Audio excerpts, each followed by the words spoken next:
Good afternoon, everyone. Welcome to Xcel Energy Center and the 74th Annual State Board High School Hockey Tournament. This afternoon's game is a Class A semifinal between the champions of Section 6 with a record of 18-10-1, the Alexandria Area Cardinals, and the champions of Section 7 with a record of 21-6-2, the Hermantown Hawks. Before we meet the starting lineups for this game, let's meet the cheerleaders for Hermantown. Ellie Elise Torberg, Amara Buckowitz-Hartley, Brecken Soderlin, Gamash, and the Hermantown Hawk. Now let's meet the starting lineups for both teams. First, let's meet the starters for Alexandria. Starting at goal, senior number 30, Jackson Boleen. On defense, senior number 21, Jack Powell. And sophomore number 26, Matthew Carlson. On the wings, sophomore number 3, Caleb Strong. Junior number 10, Jack Westland. And starting at center, junior number 7, Ben Doherty. And the remainder of the Cardinals.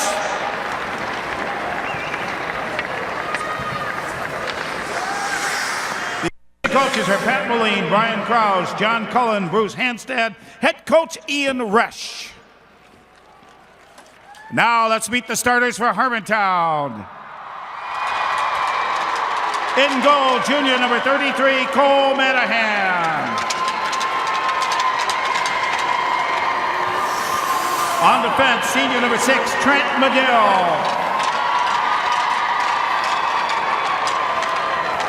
And junior number 14, Darian Goetz. On the wings, senior number 7, Jacob Herder. Sophomore number 27, Blake Biondi. And starting at center, senior number 18, Tyler Watkins. And the remainder of the Hawks.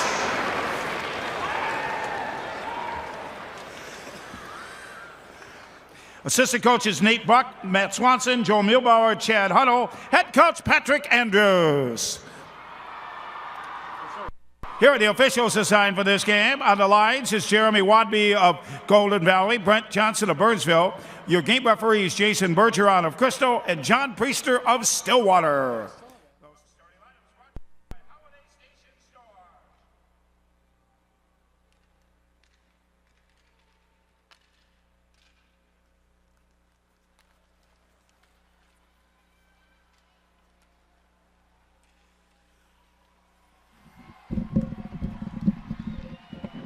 And good afternoon, ladies and gentlemen, from the Xcel Energy Center. High school hockey is on the air right here on the stateofhockey.com. I'm Pete Wagner, looking forward to calling this one for you. It's going to be the Hermantown Hawks and the Alexandria Cardinals. Nate Olson is down at the press conference right now, and for good reason. I mean, we had something special going on in that overtime affair that featured the Matamidi Zephyrs and the Orono Spartans. Orono gets the 4-0 lead, as many of you probably heard toward the tail end there. They see it dissipate to a 4-4 tie. A number of goals were scored by Matamidi as the Zephyrs were going unanswered there for a bit in the latter stages of the second period. They're down 4-0, and then in a span of 5 minutes and 42 seconds from the second period to the third period, they scored 4. Wasn't enough as Orono wins in overtime. We turn our attentions now here to this one.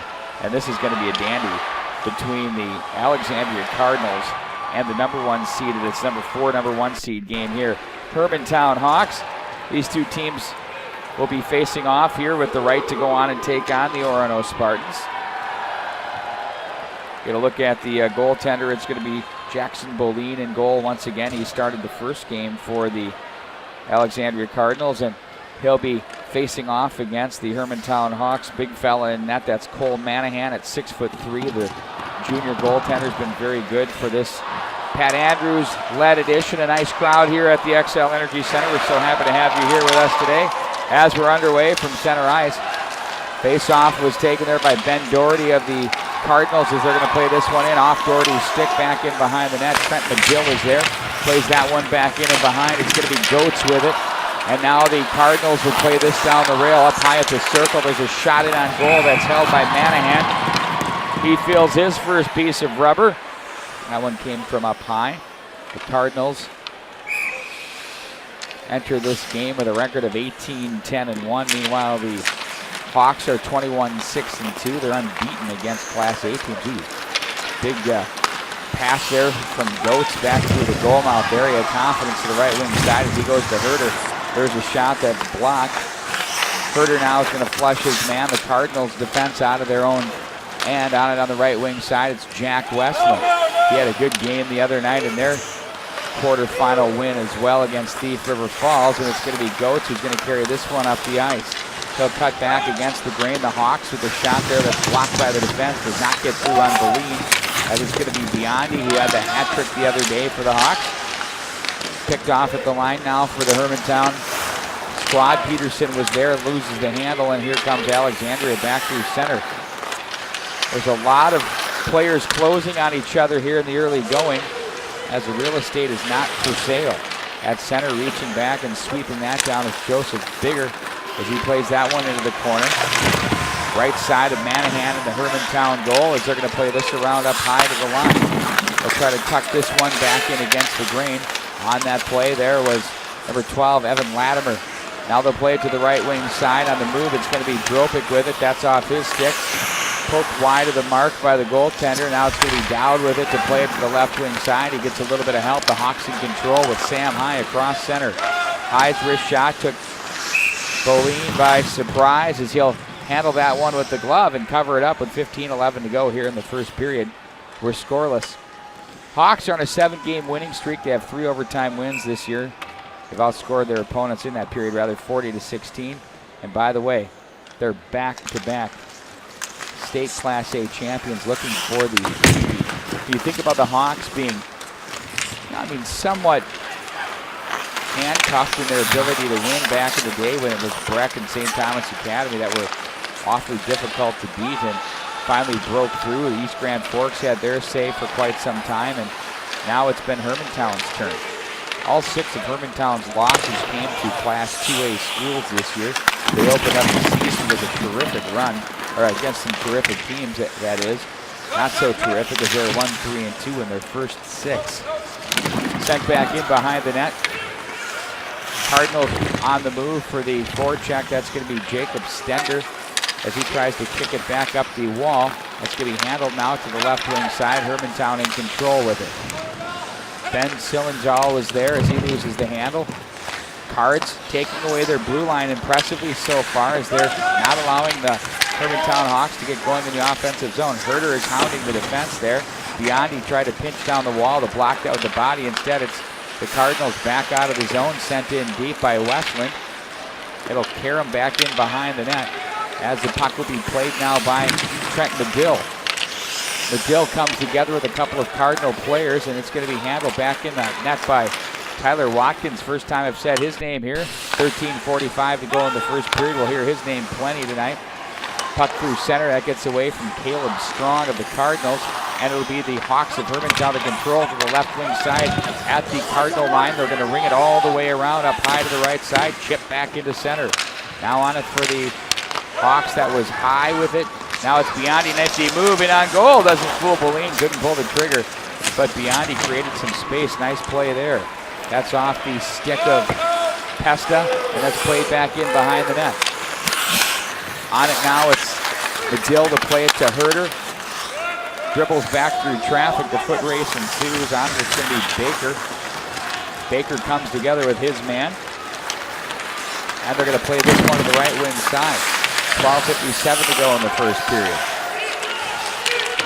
Shot in on goal. That's going to be handled by Manahan once again. Right wing side. Center on the tape. Brought down on the play with a nice check there was Justin Thomas. Out of the corner it goes. The Hawks in possession with Elliot Peterson. Fan down there up high by the Hawks. That was Baker. Now it's going to be the Cardinals back in across the line. With it, it's Dropic. They'll play this one back down low off the goal line to the Cardinals as they try to work it toward Manahan in goal. Off the back of the net. Now the Cardinals with it. The one hand back to the slot area. And they'll play that one to the right wing side. Now it's controlled by the Cardinals. They take it into the corner, back in behind the net. On the puck was Stender. He loses the handle. Thomas jammed on the play, turns over up high to the right point. Ooh, nice pass down to the right circle. Dusted off the puck, but Ben Jensen couldn't pull the trigger when he did. The stick of Goetz took it away from him. There's a wrist shot that bounced through. Goetz has stood up on the play. It'll be Thomas, who's exhausted, so let's get the heck out of here. I'm going to ice this thing, and he does. Yep, and already here at the 11:42 mark here, scoreless, kind of feeling each other out a little bit. Shots are 2-1 in favor of the Cardinals at this point in time, and you know, it's been an interesting start to this hockey game here, Pete. We've got two excellent hockey teams, a lot of checking. It's been tight defensively so far. Not a whole lot of speed, odd man rush opportunities, kind of what you'd expect out of these two teams here early. You know, Alexandria with their 1-0 win over Thief River Falls on Wednesday. Kind of a similar start to this game as well here. Tight checking, good defensively, not a whole lot going on near the front of the net slot area, and Hermantown's looking to figure that piece out as well. They want to get more pucks on net, be a little bit more aggressive, get the puck below the dots and below the goal line and go to work. They're really being denied the blue line by the Alexandria Cardinals, so it's a little bit problematic for them to get the puck deep and go to work like they like to. And you know, obviously this Alexandria team knows a thing or two about what they have to do to beat this Hermantown club, and they're executing right now. They're really going. Yeah, you know, and it's a good start for Alex. I think if you're looking at it on the surface here, you're pleased at this point so far, and want to try and maybe generate a few opportunities as well. Alex is going to try and keep this thing as tight, checking, and defensive as possible here. They want to slow this thing down a little bit, use their speed and possess the puck in the Hermantown end of the ice, and as you mentioned, continue to lock down their own blue line and their own end of the ice. So far, so good. That's right, that's right. Now we got a lot of hockey here left to play, and of course Hermantown's been here, and they're big in this spot and understand what it takes. So gonna be How was that press game. conference, the presser? Fantastic. You know, some disappointment on Jeff Poschel and Sam Ide down there for the Matamidi Zephyrs, and Coach Scholes and the Orono Spartans, you know, really enjoying the moment and keeping things in perspective here that, yeah, we had a great hockey game, and tomorrow's going to be a big opportunity for Orono and their hockey program, but to also make sure these kids are here and enjoying it, having fun, soaking it all in. So yeah, you don't want to overthink things too much. Enjoy the moment. Yeah, fun to hear from those guys, and excited to see them continue to compete and try and reach their goal tomorrow. At center ice, it's handled by Westland. He's going to play that one back in behind the Hermantown net, as it was Manahan that was watching on. Off the skates at center ice again for the Cardinals. That was Bigger on the play. Manahan will set up behind the net for Goetz. Pulls that away from the oncoming Cardinal forechecker. And now it's carried out of the zone by Watkins. He's strong on the puck. Loses the handle momentarily. Tried to pull the trigger. It was partially blocked by Andrew Reverend. We'll hear his name a lot. In front it goes. Herder tries to find a pass to the slot. Got through everyone. Shot on, the puck was on end there. That goes off the glass by the Hawks. Trent Medill, that misses the mark. Now it's going to be taken away by Wasepka rather, from his own end by the Hawk, or the Cardinals rather. That misfires. And now it's going to be Hermantown in control with Elliot Peterson. Peterson to the corner. Again, he's going to have to work through the defense of Wasepka as they play this one to the left wing side. At center, it's played back down the wall by the Hawks. That was Medill. Picked off by the Cardinals. This one's to the best. This is taking on the feel more of the Centennial game last night against St. Thomas Academy. Very similar. Yep. Center ice. Keeping everything in front of him here, Alexandria is. Baker with it across the line, open with a shot and a glove save. Boleen makes a terrific save there. 5'9" senior goaltender. It's been very solid here this weekend. Reads that puck very well and makes the save.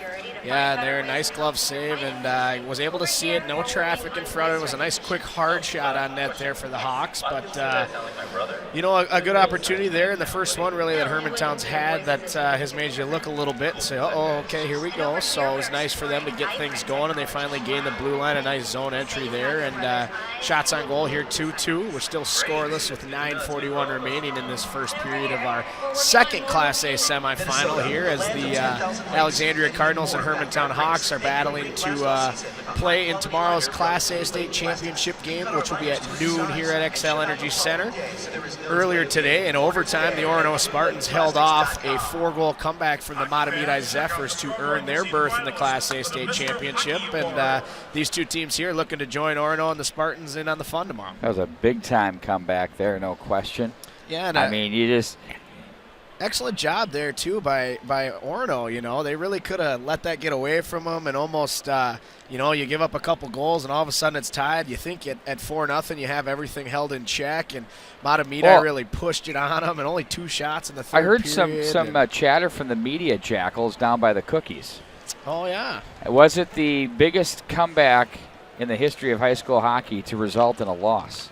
Really? That was a discussion from the Jackals. Interesting. You realize we're not in that category, right? We're not. No, right? We're not. We're artists creating a picture of the game of hockey. Absolutely, there's a difference. Right? There's artists and jackals. We're neither. Yeah, there you go. How about that? And now we're being honest. Yep, absolutely. Let's keep it in perspective. Back off the end boards, controlled by Herder and the Hermantown Hawks. To the left of Boleen in goal for the Alexandria Cardinals. Kicked away from traffic. Nice pass through the forecheck to the right wing side. That's kicked off the skate on that was Ben Doherty in on goal. Manahan will hang on. And he's had himself one heck of a season in goal for this Hermantown team. He started the season kind of under siege with those Class 2A games, and now he's really found his way with a solid record at 19-4-2. Enters the tournament with a 2.04 goals against average and a .907 save percentage. He's been everything that Coach Pat Andrews and company have needed in order to at least work their way into a potential three-peat. Shallow angle off the side of the net. Manahan holds his ground off that opportunity, and a look at the cage there by Stender. Cardinals of Alexandria work the offensive zone. There's a check wedged off the end boards. Ben Jensen is in there. They came together with the defense of Zach Carson from the Hermantown Hawks. Turned over left circle and on goal. Manahan saves, gathers, and hangs on. The face-off to his right. Yeah, Manahan's been able to see the puck often here early on in this first period as we reach just about the halfway point with 8:41 remaining here. Shots on goal, 4-2 in favor of the Cardinals here. So Alexandria, like we mentioned here, doing a good job kind of keeping it slow, getting some pucks on net. No real grade A opportunities here for either team, and expect as this game goes on and they kind of get the feel for each other for things to open up a little bit. But if Alexandria wants to be successful, they really want to slow this down and keep it a tight, checking defensive hockey game. Face-off win, Brady Baker to center, wrist shot, scores! Oh, a seeing eye shot through the 5-0 by the Hawks. They take the 1-0 lead. I believe that was Thomas with a quick wrist shot. You catch it, you release it. It took Boleen by surprise, and it's 1-0 in favor of the Hermantown Hawks. Yeah, Jackson Boleen there just got caught a little bit off guard. Justin Thomas was able to throw that puck onto the net and put it in the back of the net there, and it's 1-0 for the Hawks. A shot from the high slot there, just outside the dot, or on top of the circle there. It was a low shot, went right through the 5-hole on Boleen, and maybe one that he's going to want to have back, but it was screened through the defenseman's legs, and it's a little play there that oftentimes gets overlooked. You sometimes can't get speed and beat that defenseman wide, so it's an okay play there to just put the puck on net, use between his legs, use him as a touch of a screen. It's exactly what Thomas did there, and he found the back of the net and gives the defending state champions, the Hawks, the 1-0 lead. You know, you could do that a million times in practice, too. I think to that point, a lot of times you see guys try to do the dangle fast and this and that. You're just not going to pull that out in the game. It's not reality. I'd rather see guys working on that play where you drag guys over, you put it through the legs, you put it through the stick, whatever it is. That's going to help your team a lot more. And you could see Boleen didn't see that his reaction to even track the puck was well too late because that was well done on the screen. Yeah, and it's a simple play where you can create a rebound even if you don't score, and there's just a lot of opportunities that are created by getting the puck go with the pinball on flipper rebound off the left pad with the guy coming on from the weak side. Puck is at the line now. Dowd was there, tried to play that down the wall for the Hawks, can't get it done. And it's going to be sent back in by the Alexandria Cardinals. That's Osefka as they're going to change on the fly. 1-0 now with 7:42 to go in the first period. Cardinals control in their own zone as they look up ice. Semi-final round action, Strong with it. Goes back in behind the net. Shovels it up to the right wing side. And here they come. Leave it off to the Cardinals across center. From the left side, they gain Hermantown territory. Strong is brought down on the play behind the net. Now it's going to be Doherty with it. Delayed penalty coming up. This will be on the Hawks. Shot save, Manahan, rebound played down. And now it's going to be handled by Goetz as that's going to be blown down with 7:12 to go. Power play time coming up for the Alexandria Cardinals. Yeah, and it's going to be a trip here. It looks like as the Hermantown Hawks, Colton Miller is headed to the box here. Excuse me, that's number 14, Darian Goetz. Missed the 1 on the back of that jersey there. And it was a trip, you know. Alexandria did a nice job using their speed, trying to get the puck running into the zone. And a good opportunity here for Alex to try and strike back with 7:12 remaining in the first period. Hermantown is 16-2-1 when scoring first. So a tough task ahead for Alex. It'd be a nice opportunity here to try and tie this thing up. Sent back in behind the Alexandria net. So Goetz goes for a trip. You can see this special team unit on now for the Cardinals across the line with Berkland. He gets it back from the right wing boards. A couple of Cardinals there. Now to the corner, Berkland with it. He has a man on him behind the net. Sam High watched him. They're going to carry this one up high. To the right wing side it goes to Stender. He'll get it back. Top of the right circle, Rister. Manahan from a sharp angle sees that one through. That might have been wide of the mark. 6:31 to go in the first period and 1:20 to go on the power play. Yep, both teams going to get a change here as well and get their other units onto the ice. Penalty kill for Hermantown and power play for Alexandria. And, you know, Alexandria really was set up wide there using the entire zone, which can be effective when you can get that puck moving across. However, they're going to have to shrink it in just a little bit here because Hermantown's going to let them play outside the dots. Ben Doherty now, top of the right circle. They're going to play it down low. There's an opening. Scores! Up high in the slot. The Cardinals tie it at 1. You couldn't write it up better. They go from the right dot, top of the slot to the right dot, right to the slot again. Bang, it's 1-1. And that was pretty tic-tac-toe there as Alexandria gets on the board to tie this game at 1. And what a shot there, you know, an excellent play by Jack Powell with patience. He caught that puck in the slot off of a beautiful feed there from Ben Doherty. Doherty's going to pick up his 13th assist of the season on that play. And he found him right in the slot, as I mentioned, and it was a nice patient shot. He found the back of the net low. Had goaltender for Hermantown sprawling all over the place, and Manahan was in there and just laying around, and puck beat him. And we're 1-1 here. Now Alexandria out shooting Hermantown 7-3, and a huge answer there for the Cardinals to try and pop back and get into this hockey game here. And as we mentioned, that's Jack Powell, a captain for the Alexandria Cardinals, getting the Cards on the board, evening this score at 1. And number 7, Ben Doherty. 1-1 is the score. Time 10:44. Here midway through the first period with 6 minutes exactly remaining in it. This one's been moving along quickly. The puck possession's been impressive by these two teams. Yeah, and it's kind of been a game that's starting to open up a little bit. It started off as very tight checking, not very many opportunities, and now, yeah, we're really getting into some back and forth hockey. Shot by Watkins, knocks the stick out of Boleyn's hand. He's going to take one of his, that's Westland's stick, as they try to muscle their way to the goal mouth area to the Hawks. Westland's going to just kind of move up and play the body and try to do whatever he can. It's going to be sent back in by Goetz. The goaltender can't cut it off. It's going to, I thought it was going to hit his stick and take care of business, but it didn't. Thought maybe the defenseman there for Alexandria, Joseph Bigger, was going to be able to move that stick back into the crease. Well, it's one of those things, too, where you look at this and you say, you know what? That stick will always come into play some way, somehow. Puck's going to hit it. They trip over it every time it happens. There's a guy right there, hit the stick, didn't even know it. Yep, and just about made a difference on the play there. And Does Jack every time. Westland, who gave his stick to the goaltender, they did an excellent job on that shift. He ended up blocking a shot to get the puck cleared out of the zone for Alex and be able to reset. But big check at center. Boleyn's still using a player stick there in net. Does not want to vacate as the Hawks control at their own blue line. And sent back in, and they got a break icing call there. He really seemed comfortable with that player stick. Yeah, he did, and they did a good job staying in net and being confident, and no panic out of Boleyn there. And the game here we've got still 1-1. So with 4:38 to go here in period number 1, it's Alexandria 1, Hermantown 1. Tradition Companies is your one-stop shop for all your home and financing needs. From construction, land development, new home builders, mortgages, banking, and wealth management services, the Tradition family of companies has the solution for you. Visit traditionco.com. That's Tradition Co. What if inspiration could come from where we least expect? And our path to the top was the road less traveled. Whatever works. What if we dared to be ourselves?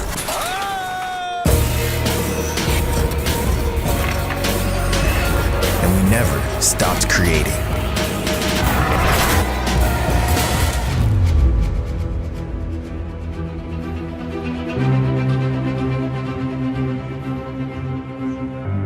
What if there was a place where everything was hockey?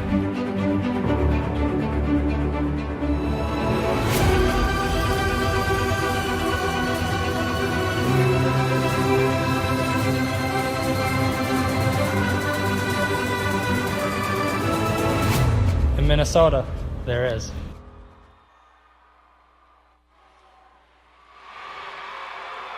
And we welcome you back to the XL Energy Center. 1-1 the score. Superfan Ben from the Hawks on the camera for the second time. Go Hawks, love always. Love that. Back in behind the net it goes. Now it's 5-on-5 hockey, 4 minutes and 32 seconds to go. Nice crowd here from the XL Energy Center. Didn't lose many from that first thrilling overtime game. Still have plenty of people up in the club level. There are more people in the building right now, Mully. I would say our statistician, Todd Mulliken, known as Mully, than there were last night toward the close of that Centennial St. Thomas. Would you agree? Yeah, which is unfortunate because that was our best game of the night, and I know it's the last weekday event here, evening session for the hockey tournament, but it plays to to be your late. bigger point from the last game that you said, is that the game's scheduled for 11. It started at 8:56, I remember saying. So the game is scheduled at 11. It starts at 11:20 because they've got to do the TV stuff. And then they got to do the introductions. So it starts at 11. It's not 11, it's 11:20. It's not 1, it's 2:15. Why don't we do 11:30 and then 2 and then 6 and 8:30? Let's just. Or how about we do 10 to, Right, I agree. Start the broadcast at 8 a.m. Yeah, Wake up in the morning. Let's go. Whatever works. But I think it gets late at night is what I'm saying, and the fans that have been here for a while, you can tell they're kind of out of gas. They're out of juice on that quarterfinal round night. Yeah, and there's a core of them that end up spending a lot of time on West 7th Street out here too, so they do get tired. And Watkins with it now as he carries that one down the line. They'll have that stripped off his stick by Westland, but he'll be stopped by High at the Hermantown line as it's the Hawks and the Cardinals tied at 1 in the first period. Alexandria out shooting Hermantown by a 7-4 mark. Yeah, an offside call there, so face off in the neutral zone just outside of the Hawks' own end of the ice. Winner of these get the Orono Spartans. And on paper, you look at both these teams, and I think they both match up quite well. Yeah, I think we're going to be in for a treat here, not only in the remainder of this Class A semifinal, but in the state championship game tomorrow with Orono there already. And if either of these two teams, whoever wins this game here, they're going to put up an excellent fight. And it's going to be quite the battle for all of us hockey fans across the state tomorrow. Ian Resch has his team from Alexandria playing quite well. Pat Andrews has just picked up where Bruce Plant left off. That one gets underneath the stick of Herder. Offensive zone time now for Hermantown as they try to generate something, but a good defensive play off the boards by Ben Doherty. at the line, held in by Medill. Now it's going to be the Cardinals. That's too far for Westland to the neutral zone. It's going to be Goats to play that one in. 2:45 to go in the period. Back in behind the net.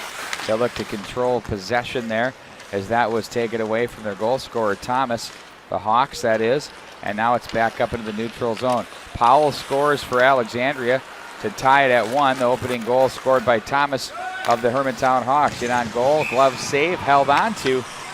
That's Boleen to force the face-off within his zone. And Boleen was confident on that one. You could tell that he saw that puck. And, you know, it's an interesting thing as a goaltender, I'm sure, down there. And you're well aware as a former goaltender yourself that, you know, every once in a while there's always going to be that puck you want back, but you can't really dwell on that, right? You got to work on that next save, and the next save is the most important. You got to have a short memory and get things moving. You do have to have a short-term memory, and I'm going to go there in a minute off of this rush to the corner. Dropic is there. They play this one up to the line. Sent back down to the corner. Dropic turns away. Protects the puck out of the corner once again. Back up to the blue line. That's off the stick of Powell. So he's going to play that one behind high with a big check thrown there off the end boards of Wosepka. And now they're going to play this to an open wing through center all the way back into the Alexandria zone. They're going to carry this one back behind their net from the right corner. Big check thrown there. Forces the turnover. Excellent use of the forecheck there by Hermantown. That was Peterson with that big check, but the Cardinals calmly break through that and carry it through center. On the puck now, it's Ben Johnson with a $1:33 to go in the first. Back in behind the net, Cardinals forecheck ferociously. On that one now, it's going to be Birkland as he was working on the Hawks, Zach Carson. That gets through everyone to center ice. Reaching for it is Joseph Bigger. He's going to play that one to his partner. Long pass to neutral, deflected off the stick of Ben Jensen, and that chips up and out of play with 1:12 to go here in the first period. Yeah, and Ben Jensen with a nice rush there, brought the puck into the Hermantown end of the ice and did a really good job moving his feet. And when you can get your third line out there like Alexandria just did, with a little bit of sustained pressure in the offensive zone, give your top two lines a little bit of a break here, especially when we're talking Class A. We got a little bit smaller schools and smaller pools of players to choose from. It's important to have depth, and Alexandria are doing a good job utilizing that here early. Back in behind the net, the Cardinals working on that point right there to the line as they play that through. That's batted down there by Goetz. Tried to spring Biondi, but that was covered up quickly. This Cardinal team knows exactly where this line is at all times. They're not allowing them energy to create. It'll be interesting to see if they can maintain this through 3 periods with this talent. Goetz with it. Bumps back in behind for Medill from his own left corner in Hermantown territory as he skates to the right corner. Bumps back for Goetz. Gave it right back to where he was. Now it's Goetz with it. Long pass through center, fails to click for Biondi and off, icing the call. Back into Hermantown territory we go. Yeah, and Alexandria is showing that they're well coached right now too. Coach Resch doing a nice job, and his players really buying into their game plan. Everything's staying on the defensive side or the D side, so they're always making sure that they're having an Alexandria player in front of, for lack of a better term, if the Oreo were the Hermantown Hawk and the goaltender, they're the filling, right? They got to be in between the net and the opponent, and they're doing a really good job there of making sure that they're staying on the defensive side of things. Did you have to use that analogy? Well, I like to make it like clear, I need one right know, now. Yeah, way to go. Double stuff. That's right. It sounds delicious, doesn't it? Yep. Grab a couple glasses of milk, and we'll take a break here in about 19 seconds. Now it's the Cardinals with it out of the zone. Outlet to the right wing side. That's Ben Jensen with it for Alexandria. Try to find his man to the slot in Birkland. He was checked by Goetz. Peterson is there. Back in the corner as well. Nice job to fish that one up the boards by the Hawks. And that'll do it for the period. As the shots on goal read 7-5 in favor of Alexandria after Hermantown strikes first. It's the Cardinals that tie it. We move on into the second period, 1-1. Yeah, and you know, a good start to this second Class A semifinal of the day here. As you mentioned, it's 1-1. Shots on goal only 7-5, so not a lot of offense really there. Both teams capitalizing on one strong opportunity, but we'll be interested to see here if the long change in the second period opens things up a little bit. Alexandria did an excellent job staying good on their defensive game plan.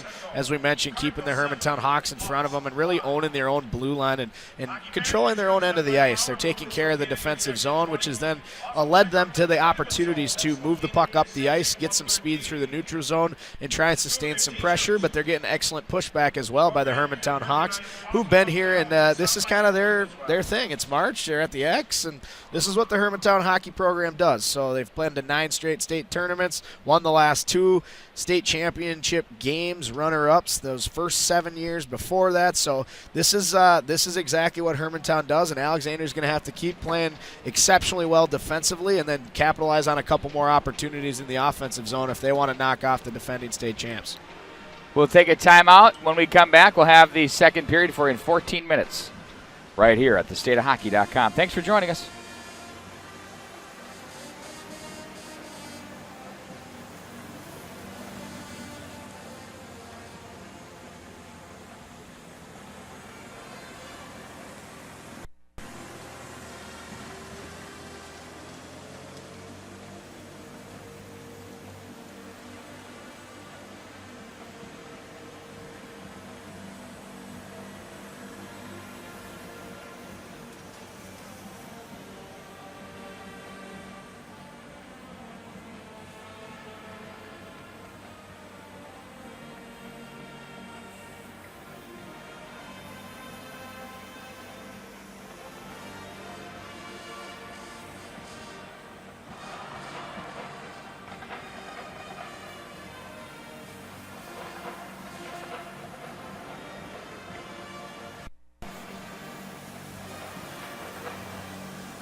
to bed early, like as soon as possible. I try to turn off all electronics with at least an hour before going to bed. I always, like right before I go to bed, I turn my phone on Do Not Disturb. When I sleep well, I'm locked in for the next day. There are many benefits to a good night's sleep.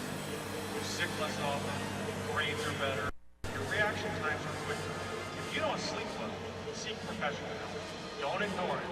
Manage it. Minnesota, the land of 10,000 lakes and even more backyard rinks. Make your rink last all season with a high-quality liner from Blue Lake Plastics. We cut our liners to any size and ship out the following day, so there is no delay of game. Order today at BlueLakePlastics.com. What does it take to play on a tournament team?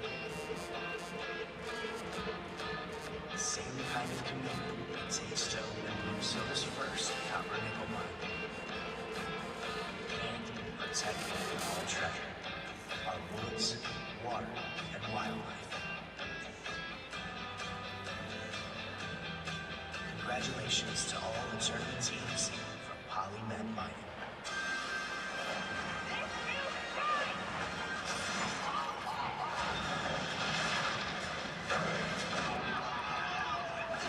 Birds, 5 nights a week at 6 and 6:30 on 45 TV.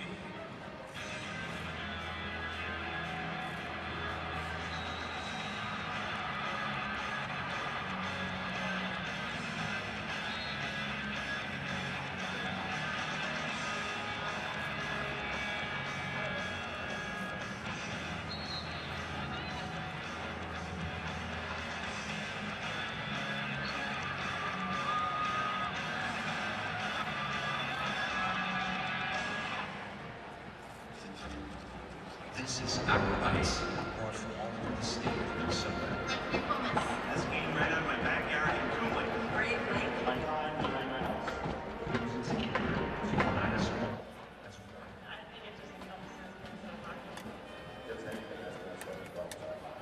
This is our state, our team, Aquabites. Join the Wild Army House hoping you list for season tickets. To sign up, visit tickets.wild.com.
And we welcome you back to the XL Energy Center. It's 1-1 after 2 periods. We prepare now for the start of the second period. The Alexandria Cardinals and Hermantown Hawks, the two-time defending Class A champion Hermantown Hawks, in a good battle here from the XL Energy Center.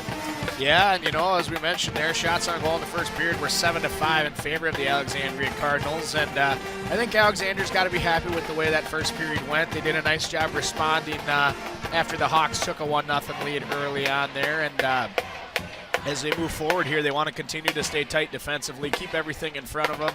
They've done an excellent job thus far, and you got to stay consistent and stay on that game plan, because all it takes is one little lapse of that, and Hermantown can get a goal or maybe two, and all of a sudden you're on your heels a little bit and having to change the way you want to play. So it was important for them to tie this game back up so they can continue to work, keep everything in front of them, and then try and keep this thing a tight defensive type checking game. And Hermantown here is probably going to try and push the pace a little bit, lean on their seniors and their guys that have been here and won a couple of state championships. Tyler Watkins, for example, he loves to shoot the puck. With Hermantown only having 5 shots on net, I wouldn't be surprised here if we saw Watkins come out here and really start throwing pucks on net for guys like Darian Goetz and Herder and Biondi to try and get things going offensively for the Hawks.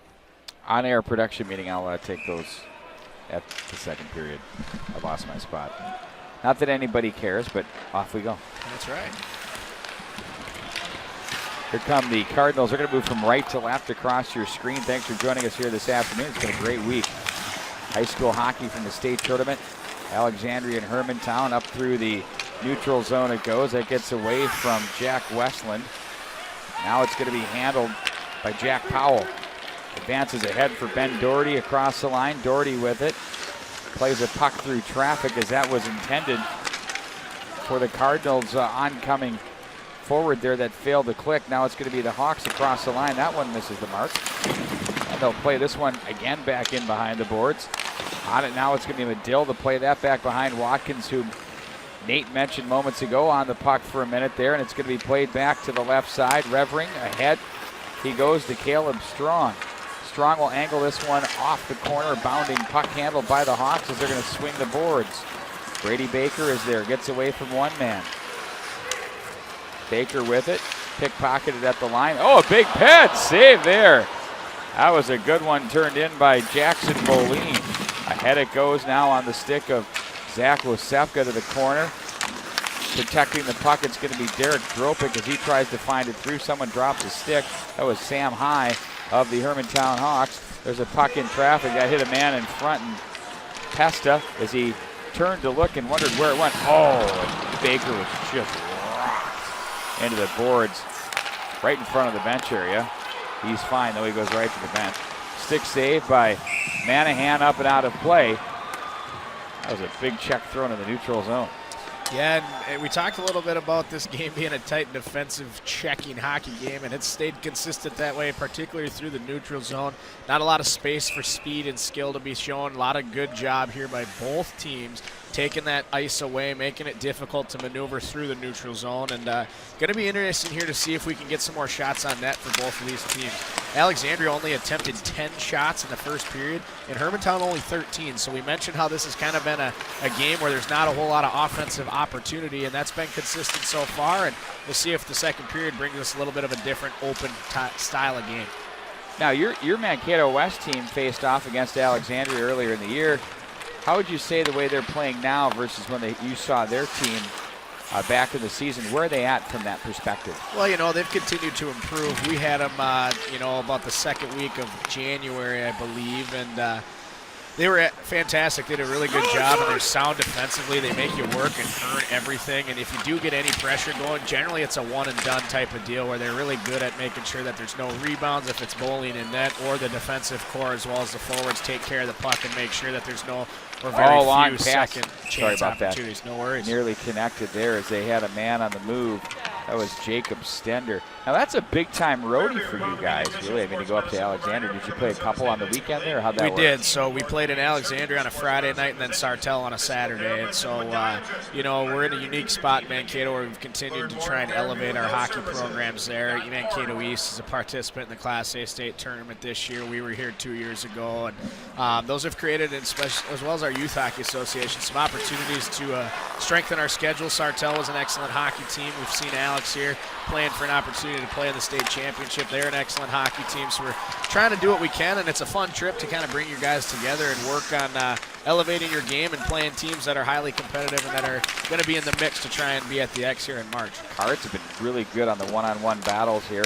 Revering sends a pass wide of the mark. 8-6 are your shots on goal in favor of the Alexandria Cardinals. It's going to be Watkins racing up beyond. He loses the handle, stays with it. Watkins to the side of that, tried to work it through the pads there, and Boleen, he makes the save and hangs on as the score remains 1-1. We'll take a timeout. High school hockey continues here from the XL Energy Center. It is 1-1 between two high-caliber clubs.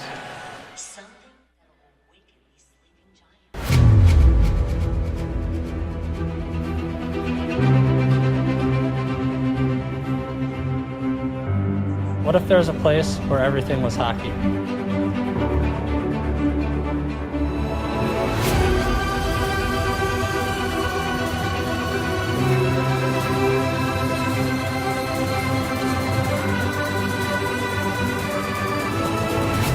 In Minnesota, there is.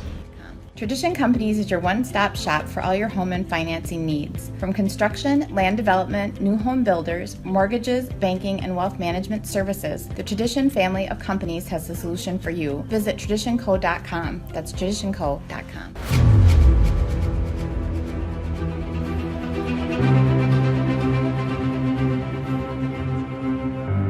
What if there's a place where everything was hockey?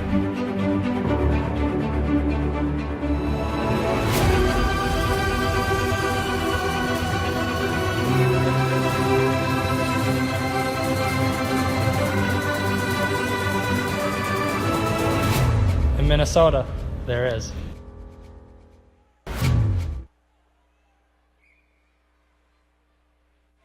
And we welcome you back to the XL Energy Center. It's 1-1. On the break, Nate Olson had just proclaimed to me. Yeah, I think Alexandria's got to be very pleased with how things have gone so far through the first period and then as well as this first 3.5, 4 minutes of the second here.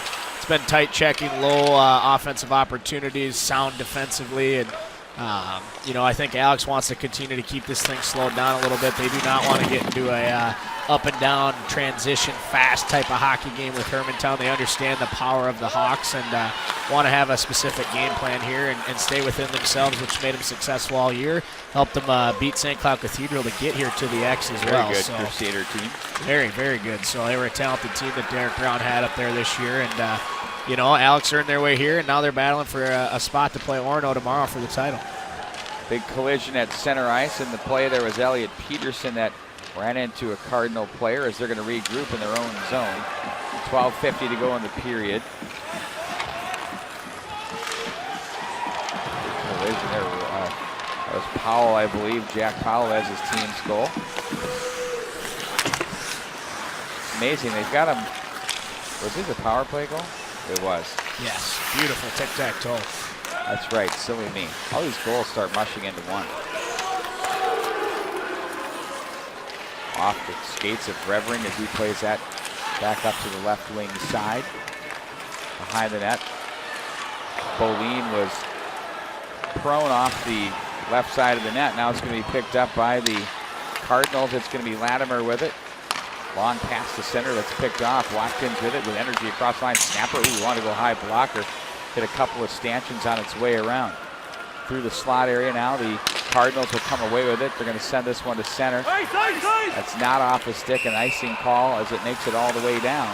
11:53. It's quite quiet in here right now. I mean, you can kind of hear a pin drop. Yeah, it's kind of, as we've talked about, indicative of the hockey game that we've got here. A couple of very talented teams here. However, the game flow, only shots on goal here, 8-7. So it's like we mentioned, not your fast transition up and To the down vest. hockey game. It's a tight checking defensive game. Long shot that misses the mark. They're trying to go high on Boline here. The Hawks will chase this puck to the near side. Up to the line they go. Ghost is long pass to Medill, fills the click as they're going to play this one back up into the bench area. And we'll have to face this one off back at center ice.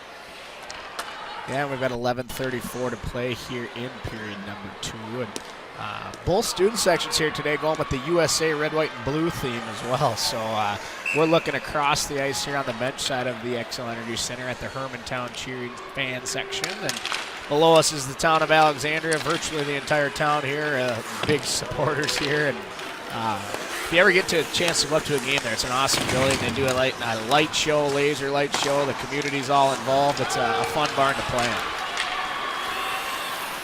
They do the big time production. They do. I like that.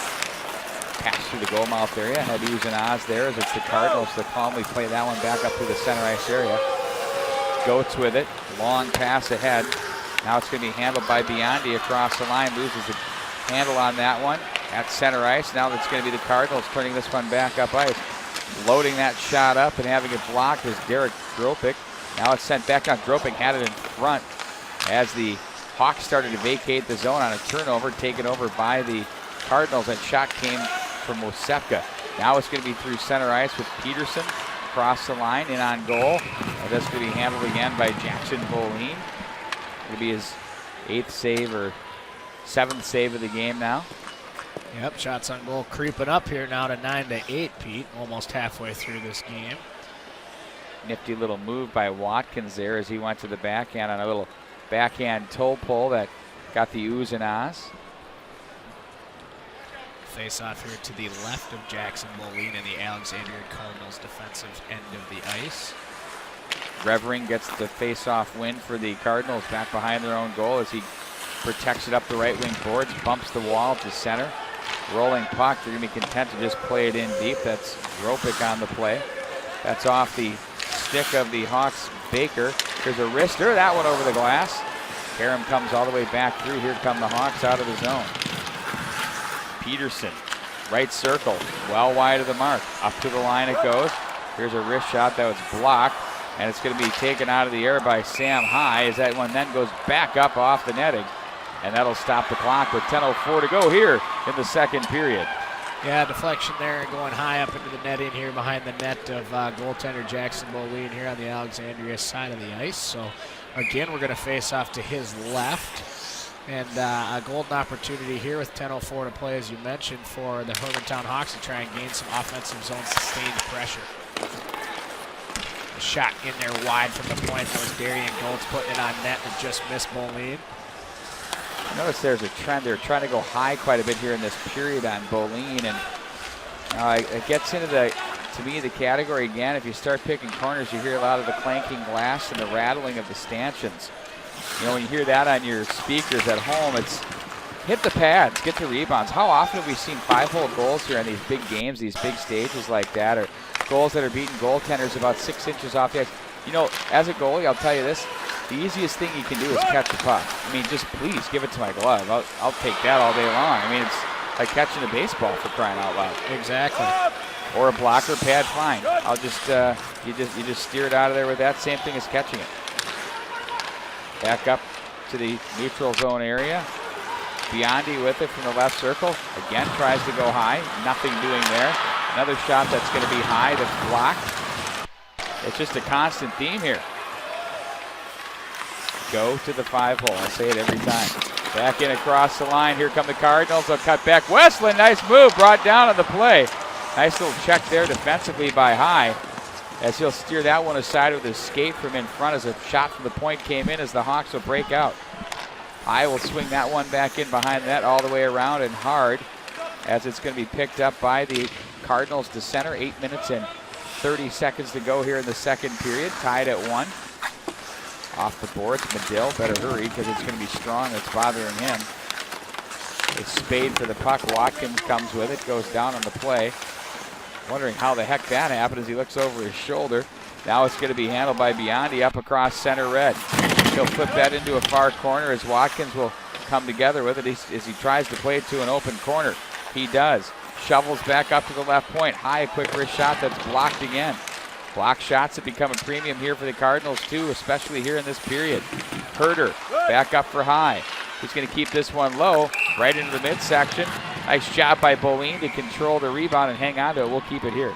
Sounds good, yeah. And, Boleen with a nice save again. And he's been able to see the puck quite a bit here. And now Hermantown's kind of getting a little bit of their push there. They're up to 11 shots on net now to Alex's 9. And with only 5 in the first period now with 7:52 remaining in this second period, the Hawks have one more shot than they had the entire first period. So they're starting to settle in a little bit to their game plan. Still not a lot of grade A opportunities at this point. Still Alexandria doing a really nice job in their own end of the ice, taking care of pucks, taking care of bodies, and making sure that their goaltender Jackson Boleen can see the puck. And going to be interesting here. We have a lot of face-offs in this Alexandria zone this last 5 minutes or so, and that's something that we got to start watching, because if the Hawks start winning draws and getting sustained pressure, that's when things can get running around a little bit. Alex might get a little bit off their game plan, puck watch just a touch, or all of a sudden a guy like a Herder or a Biondi finds himself in a soft spot on the ice and in a good shooting lane, and all of a sudden it can be 2-1. So they've got to make sure they stay tight here,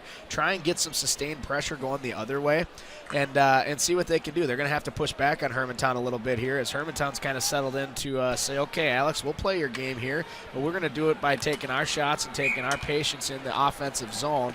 And we're not going to take a ton of shots, but once we get them, we're going to be patient and try and find the soft spots in the high-scoring areas. So, well, you're right though. When you're the Hawks, you want to get them chasing the game. You want to get them chasing that thing all over the place. Yeah, and you can do that by outworking them down low. Once you get the puck below the goal line there, and you get those big forwards in there with some speed and some skill, moving the puck side to side, push passing it from one corner to the other, it's going to help you create some sustainability in the offensive zone. And that's a thing that Alex is going to have to do a better job of getting rid of and getting pucks out to the neutral zone and into the Hermantown end of the ice. Stay tuned to that, as I do like the call that you just made, that they're playing now. Okay, you want to play this way, we'll play this way. That's how you win championships. Bad save by Boleen. They went low there. I like that. There's a big rebound, but there the defense to cover up. Nice work there.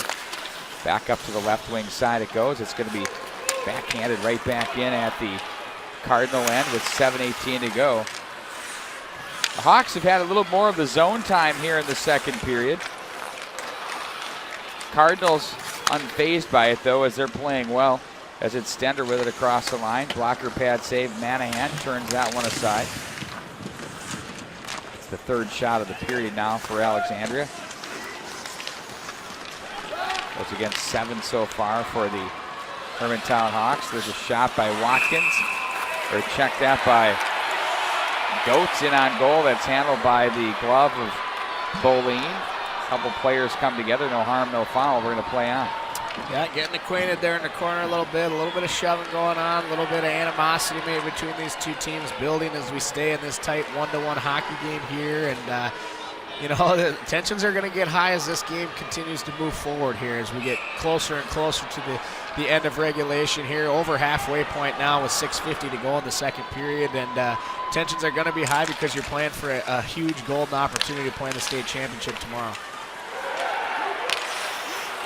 Hermantown bench there wanted a trip too, just off the draw. They won the draw, dumped that puck into the far corner. A guy kind of fell down there. It looked like it was Tyler Watkins, and no call. He's asking the official. The official doesn't want to talk too much about it. And the old, what am I missing here, ref? Yeah, I think, I'm fairly certain that was an okay play. Watkins just kind of spun around and caught an edge and fell down, and he did have an Alexandria defender near him, but let's play on. That's too ticky-tacky for me at this point anyway. Now it's going to be the Cardinals back in. It's been a well-played game, well officiated as well. That's what we love here on thestateofhockey.com. Thanks for joining us this afternoon. Across the line go the Hawks. They're going to play this one back in behind the net. Karam's off the net. Peterson stood up on the play and gathered in by the Cardinals, Ben Doherty. Back at center. High plays that in front of the bench area. And now it's going to be Goetz. Nice little touch pass ahead. Watkins shot, blocker pad again, stopped by Boleen. One of the things we talked about the goaltenders, I was going to mention this to you, with all of the time that is spent on technique and all of the above, you can have the greatest technique in the world, but if your mental game is not in order, it doesn't matter. I personally like to spend more time on, you can save the puck, you've got good technique, blah, blah, blah. But I think it's more important when you work with goaltenders that you really have to get into the mental part of the short-term memory and not hang on things, not play the scoreboard. If you're losing 6-0, it's 0-0. No goal on that play. Quick whistle, but no goal on that play. They went up high again as Boline handled that one. They thought they had a goal, but instead it's going to be a face-off. But I think that's the most important part about the position. You're talking about that short-term memory. Yeah, and we're going to mention here real quickly there on what happened here. Darian Goetz puts this puck on net off the face-off, and it was swallowed up originally by Boline, but as he thought he had it corralled, it bounced in front of him. Simultaneously, the official blew his whistle, and number 22, Elliot Peterson for the Hawks put that puck into the net. However, the whistle had blown, so Hermantown's arguing that should be a 2-1 hockey game. However, the official lost sight of it there, and we're going to play on at 1-1 with 5:58 to go. And you're talking a little bit about the mental aspect of goaltending position, and I kind of like to, as a hockey guy, a lot of times us hockey guys are also into golf and can golf a little bit, and I like to liken it to that as well, where golf is a very big mental game as well. Man, you cannot hang on anything. Exactly. You're going to hit a bad shot, and you'd like to have that mentality moving forward that the next shot's going to be, hey, if it's going to have to be a good shot because we pushed it a little right into the woods or hit a sand bunker or whatever, that we're going to move forward. It's going to be a great shot next rather than, oh, my goodness, how did I let that happen? What a bad swing, Same thing here, and it's the same thing for the guys in front of these goaltenders, Every shift, the most important shift's your next one. The most important play you make is the next one. You got to have short-term memory. You got to learn from your mistakes now. You're going to make them. You're going to have to be corrected. You can be a touch frustrated here or there, but you need to flush it, move on, and get ready to compete and win your next shift. Did we just hear a play is under review? We did. I think we know the answer because the whistle did blow.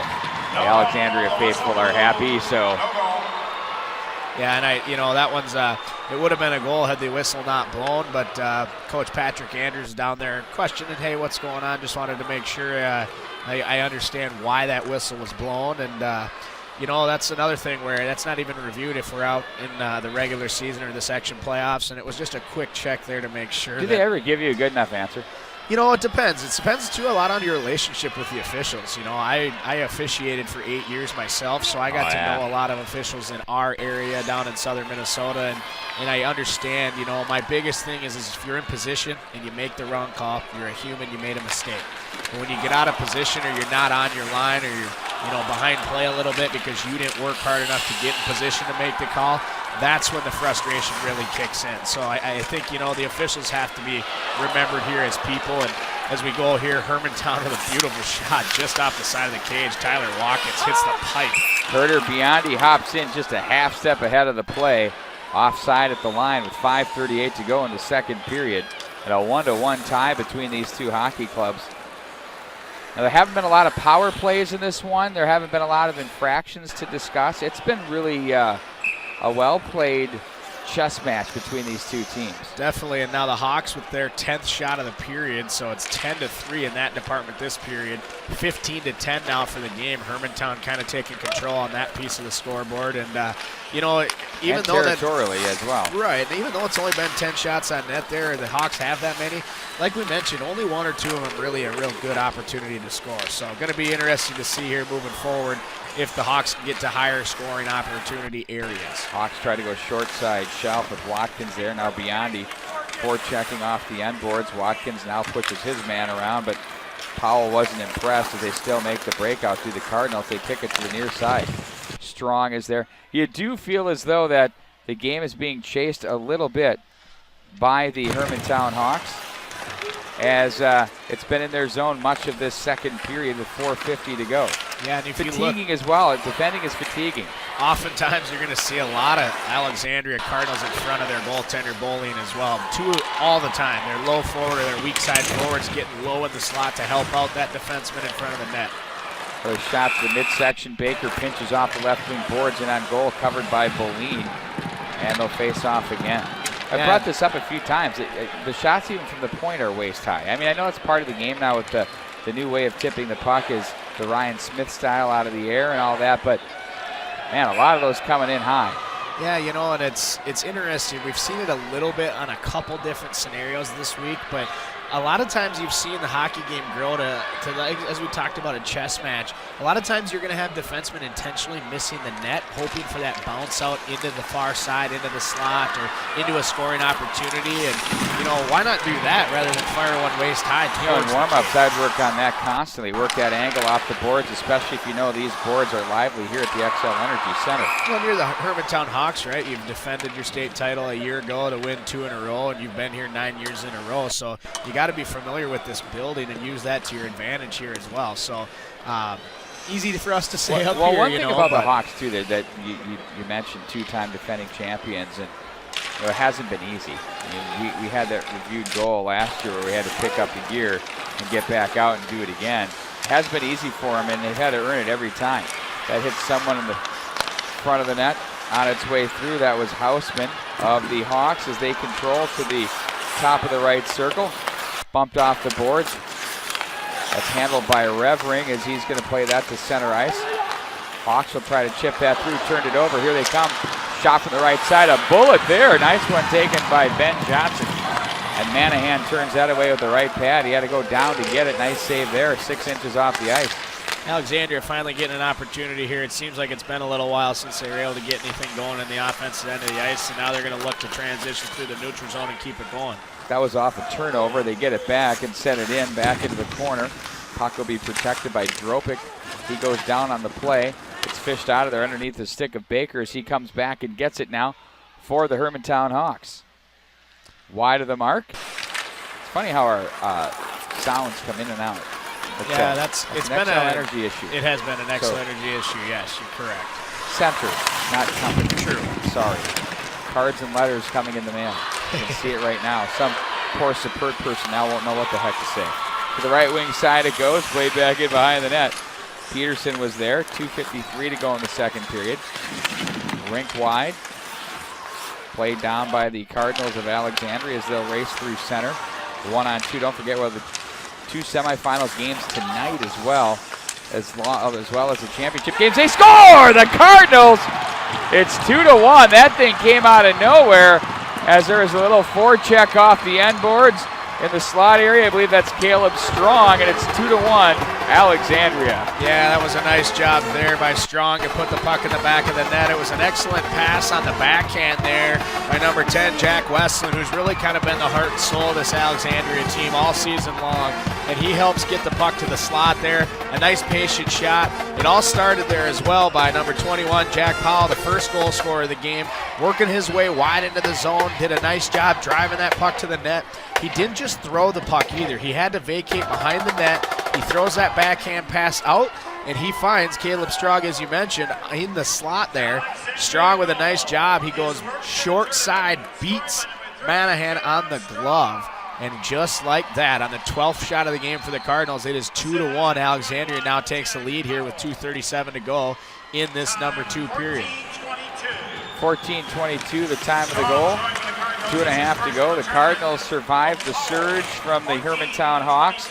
They pick up a couple of scoring chances along the way. First a long shot turned aside by Manahan, and then a forecheck off the end board, and they take the 2-1 lead late here in the second period. Hawks now up to the line as they'll play this.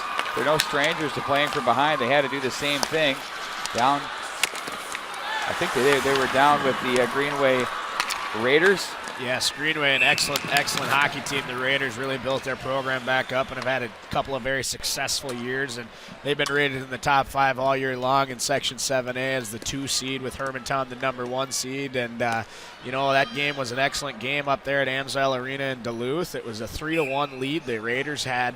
Halfway through that third period, Hermantown actually ended up scoring 3 goals to take a 4-3 lead, where Greenway then with 0.3 seconds left tied the game, sent it to overtime. The first overtime wasn't enough, so it took 2 overtime periods for Hermantown to move on to the X this year. And Oh, man, I can't imagine for so many years with the stranglehold on Section 7A that Hermantown's had then to have that game end in a heartbreaker like that when Greenway was in control for the majority of that hockey game. And, you know, that's part of what champions do, though. I mean, there's a reason Hermantown's been here 9 years in a row. There's a consistency and a level of excellence that's met every year, and that's expected out of their hockey program. And that goes all the way down through the Youth Hockey Association, all the way up to the high school. There's a chance. Pad save by Boline. Read that with great focus off the faceoff by the Hawks. Played back into the neutral zone by Alexandria. The puck will be gathered in by Matthew Carlson. Plays that in front of the bench area. Turned aside by the Hawks. Then back comes Powell with it. Loses the handle momentarily, and now it's picked up by the Hawks. They play this one for Baker. Now across line, Thomas rather. That was a shot taken by Peterson. Into the equipment now and handled by Carlson at center. They have to hurry his Dowd as a man coming his way. Across the line now it's going to be Pesta with it. Sends a pass to the slot area that goes quickly off the stick of Ben Doherty and up and out of play. Yeah, Doherty with a nice job there to fight to the front of the net just on top of the crease there. He got a stick on it. He did tip it high and out of the zone or out of play into the netting behind Monahan there. And we're going to face off in the neutral zone with 1:09 to play. Shots on goal here, 21-12 in favor of the defending state champion, the Hermantown Hawks. But where it matters, the Cardinals from Alexandria lead 2-1. Off the glass, back in behind the net. It's going to be Goetz who's checked on the play. Herder with it, takes it behind the net as he's going to look to his right and cut back to his left as he's going to carry the zone. That's going to be an icing call. Back into Hawks territory we go. He tried a long pass on an angle to the right side that missed its mark.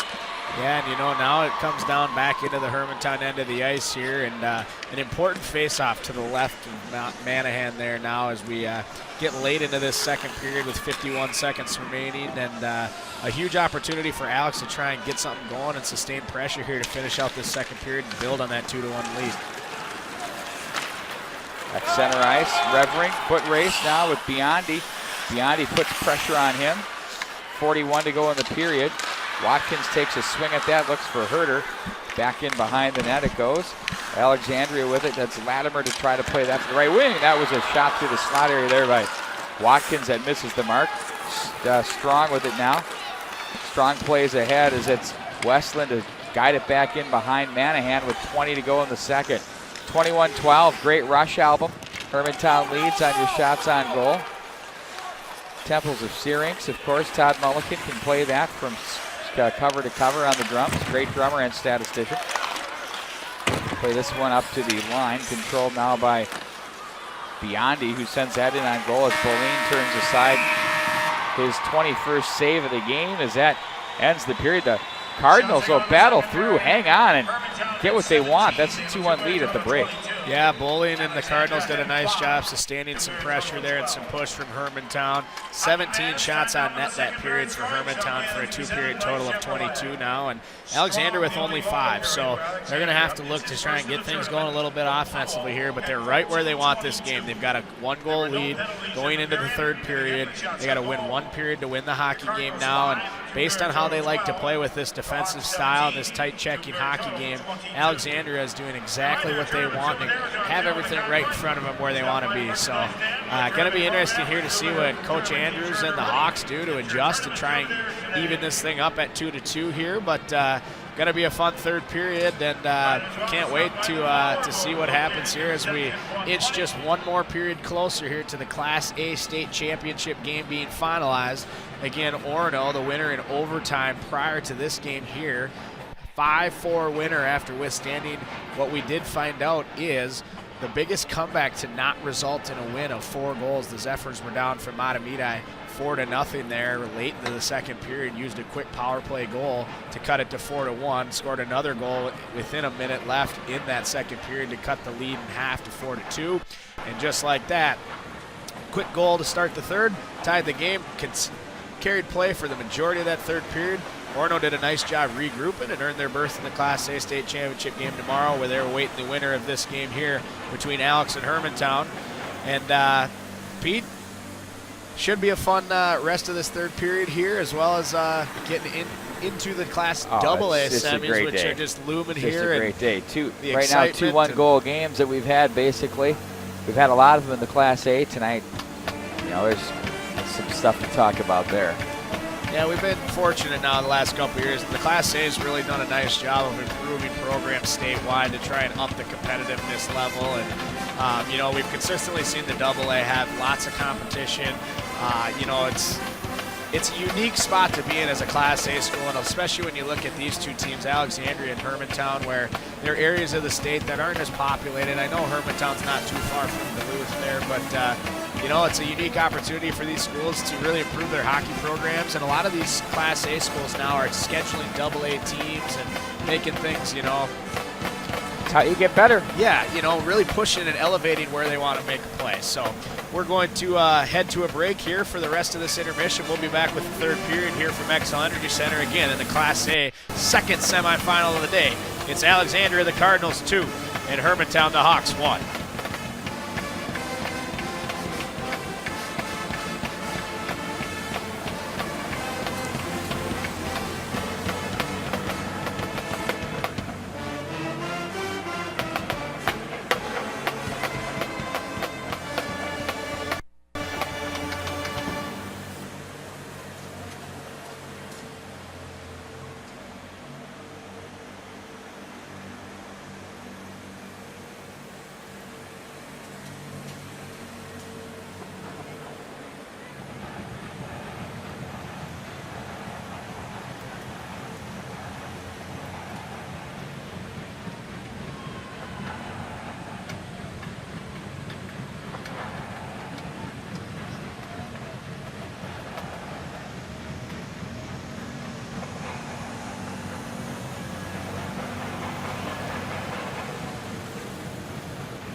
Like, is it fine though? Because I would maybe be really worried. God, you You want me to go back and look for it? I will. I mean, a lot of bad things can happen. You need to call the bank. I don't know how else to tell you. You need to shut that card off. What? I can turn it on and off in my Wells Fargo app. I feel better already. Good. So many memories and accomplishments treasured by hockey fans everywhere are celebrated at the United States Hockey Hall of Fame Museum in Evelyn, Minnesota. The home of American hockey invites you to see for yourself a real tribute to the many who have made hockey in the United States what it is today.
Minnesota, the land of 10,000 lakes and even more backyard rinks. Make your rink last all season with a high-quality liner from Blue Lake Plastics. We cut our liners to any size and ship out the following day, so there is no delay in game. Order today at bluelakeplastics.com. Tomorrow's engineer, accountant, Pediatrician, dermatologist, Sports reporter, astrophysicist. Every student dreams, but there's only one place that gives every dream a chance. Public schools. By professional educators with the biggest dream of all. that I, because we want tomorrow's difference makers. Believe, believe, believe. Believe and wait. Congratulations to the tournament teams from all of us at Polynet Mining. The team with the dream and the fan base of our own. Ironmakers like me can't wait for us to open a modern, safe, cognitive mine that'll provide hundreds of jobs, especially for high achievers like you. Hey, sports fans, I'm Steve Patterson. And I'm Elizabeth Reese. We are the hosts of Twin Cities Live on 5 Eyewitness News. We wanted to let you know that TC Outskirts 10 this year. That's right. What, John? You're supposed to be speaking to sports fans. Again. Hey, I'm Steve. And I'm Elizabeth. Twin Cities Live is celebrating 10 years on 5 Eyewitness News. Gosh, this just isn't working. You're supposed to be excited. One more time. Hey, sports fans, you like throwback and fun? Twin Cities Live, Twin Season 3. What are your plans at high school? I know that my kids have the skill and instruction that you bring. The labor's unit and passion brother. I've been leading in practice. Skills training and all about today. Build your future at LAUNFMinnesota.org. When I don't get a good night's sleep, I feel sluggish in the morning. I feel very tired. I really don't want to get out of bed. Typically when I have friends over or I'm over at a friend's house is probably when I get the worst sleep. It's just a lot harder to focus when you don't get enough sleep. Restorative sleep helps our bodies function at their best. Stay on a schedule and wind down before bed. Getting good sleep can help you think clearer, react quicker, and improve attention. If you don't sleep well, seek professional help. Don't ignore it. Manage it.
and Minnetonka taking on Centennial. That's tonight here at XL Energy Center, starting at 6.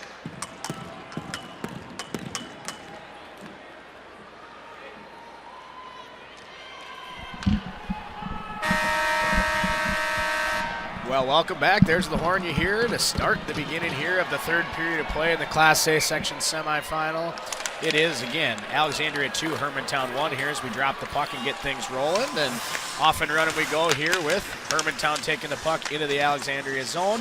Shot there, blocked wide, just missed the net there. And Biondi with another opportunity puts it into the corner. Up to Goetz at the point. He's shoveled off the puck, but it's thrown back into the zone. Thrown into the front of the net blindly there by Goetz. Goetz now getting back to the blue line.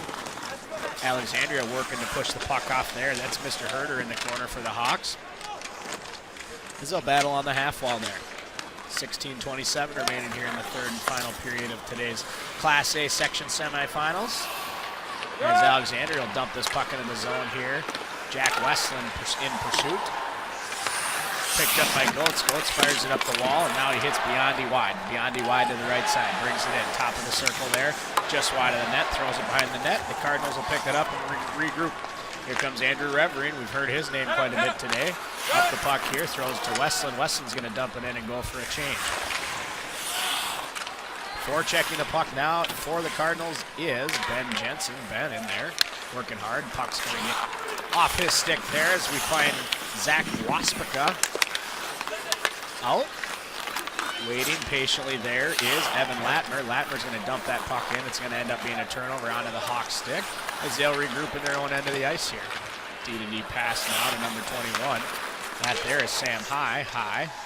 Turns it over into the neutral zone, but now the Hawks pick it up on the rush. Here comes Brady Baker. Baker through the middle of the ice. Shots deflected wide. The Cardinals are going to pick it up and bring it back the other way with a 2-on-2. Here now, Goetz back behind the net. You're doing a nice job. Hey, thank you there, Pete. I'm just letting you go, man. I don't do this. I don't let guys just have at it. I'm liking what I'm hearing. That's all right. Indy O'Dowd then throws that puck on the net. It's covered up. We're a minute 56 into this first period here. 15:04 remaining to go. 2-1 is the score here. Alexandria, the underdog, beating the defending Class A state champion, the two-time defending champs. We're going to face off in the zone. Goal leans left. Off and running, here we go now, off the rush now. Jack Powell driving hard to the net. He shoots, he scores! What a play.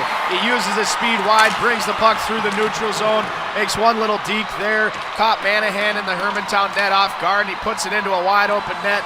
He's pumped up, he celebrates in front of the Hermantown Hawks student section, and just like that, it's 3-1 Alexandria now with a commanding lead here with 14:55 to go in the third period. That's the second goal of the game for Powell.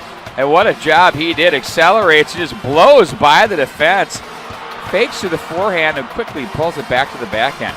It's all about what you do off the faceoff. He was so good off that faceoff, unimpeded. Just raced right up the line and made the play. Manahan frozen on that play. Terrific work there by the Cardinals. 3-1 here. Yeah, and you know, a little pressure. A little pressure, and you know, here we talked about last period that Hermantown's been in a spot like this. It's just like now we're thinking back to that section final they had in the 7A game against Greenway, the Raiders. They were down 3-1 in the third. They're going to have to channel a little bit of that energy here to fight back against the Cardinals of Alexandria. You're not the two-time defending champs by accident. You've been in these types of situations often, and it's now the test of character, but now they're energized are the Cardinals across the line. Westland's shot is in on goal. Manahan bats that down to the glove. Doherty plays it up to the line. Let a snapper go that misses the mark. Hard off the end boards from the right point. Played back down by Joseph Bigger. Strong was there, plays for Westland. He's the only man low. They're changing one of their forwards up high as they're cycling through changes now for the Cardinals of Alexandria. They work the offensive zone feeling really good about themselves. Back from the corner, up to the line. Westland now leaves off. Chip shot it on goal. Is that stopped by Manahan? 3 minutes in here to the third period. Already Alexandria now, I believe that's going to get credited for their 15th shot of the game, so 3 already in this third period, including a goal. They only had 5 in the last frame, so a good start here 3 minutes into this third period, as you mentioned, and an interesting spot to be in now when you're Hermantown. You've been down a couple goals in the third period before. The stage is just a little bit bigger here back at XL Energy Center. However, the majority of this roster for the Hawks has been here, won a state championship, done it together. I know that we've got a new head coach down there, Patrick Andrews, but he's been involved for the last few years as a volunteer coach with the high school. He's coached a lot of this team currently now through the Bantam AA level, and a tough task here for Mr. Andrews, who I spoke to earlier this week, and I just wanted to get a feel from him what he thought of as he takes over for a legend as Bruce Plant. You know, Bruce was there in Hermantown, I believe it was 28 years, 13 state tournament appearances, 3 state championships for Bruce. And, you know, I was just curious, you know, was there pressure on the team? Was there pressure on you? And I think he said that the kids handled it very well. The kids, you know, just played. There's an excellence expected there and a complete level in the way that they do things in Hermantown that's been consistent all the way through the youth hockey program. So when they get to the high school, not a lot changes. There is a new man behind the bench in Mr. Andrews, as we mentioned, but I think he said that for him personally, it was just more on him because, you know, you're stepping into a spot that's a unique spot to be in as you're moving forward into a role where you're filling in for a legend. You don't need to be Bruce Plant. You need to be Patrick Andrews. And you need it's like being hired to fill in, take the spot for Jock Lemaire. He's a legend. Exactly, right? And, you know, I mean, you're kind of in a no-win situation there no matter what. Everybody's looking at you and, well, you don't do it this way. You're younger. Now what? And you know, what's your credibility factor? And Pat Andrews has done a great job with this squad right now. And now they're going to have their best 13 minutes and 42 seconds of the season as they'll walk it across the line. That's checked off the stick of Thomas and back in behind the net for Powell, who has the 2 goals. They'll turn this one up to the left wing side. It's bounding, and it was Sepka who tried to make the play, and it's going to be played back into the neutral zone by Dowd, just to an open wing. Smart there to not get whistled for the icing call. Put a little touch on that one just to get that where he wanted it. Off the boards now. It's going to be controlled by Birkland. Wide of Manahan as he sets up. The scoreboard reads correct, 3-1 Alexandria. They've had a terrific run here at the state tournament as they're trying to set up a matchup with the Orono Spartans for tomorrow at noon for the state championship in the Class A. Third place game plays out at 3 o'clock, and that's going to be Matamidi, who's going to have to pick up their emotions and play for a trophy against the loser of this one. From the shallow angle, they're steered out of there by Boleen. He's been real good tonight in goal for the Cardinals, as that for him is save number 24 on the contest. Wide of the mark off the end boards. Goetz is there, checked. And now from the corner, it's going to be pulled out of there by High as he looks ahead, but pickpocketed on the back check by Doherty. A lot of confidence here on this Alexandria club in all 3 zones. Playing aggressively now. They're still sound defensively, but they're not afraid to kind of add to their lead, get on the rush, and I think that's a smart move. You still stay sound defensively, do what you got to do, especially through the neutral zone and on your own blue line, but don't be afraid to try and push the pace. There's going to be a push from the Hawks coming, and they're going to try and score. So as many goals as you can get on the board, if you're Alex, you got to try and do that. Watkins takes it out of the corner, nearly made it interesting, as it already is, as he tried to go up high to the short side on Boleen, who read that one well and got his arm and blocker pad together on that one to snuff that one out with 11:59 to go in the period. Yeah, and I've got a feeling we're going to see a lot of Blake Biondi and a lot of Tyler Watkins here moving forward. Probably Darian Goetz on the blue line as well.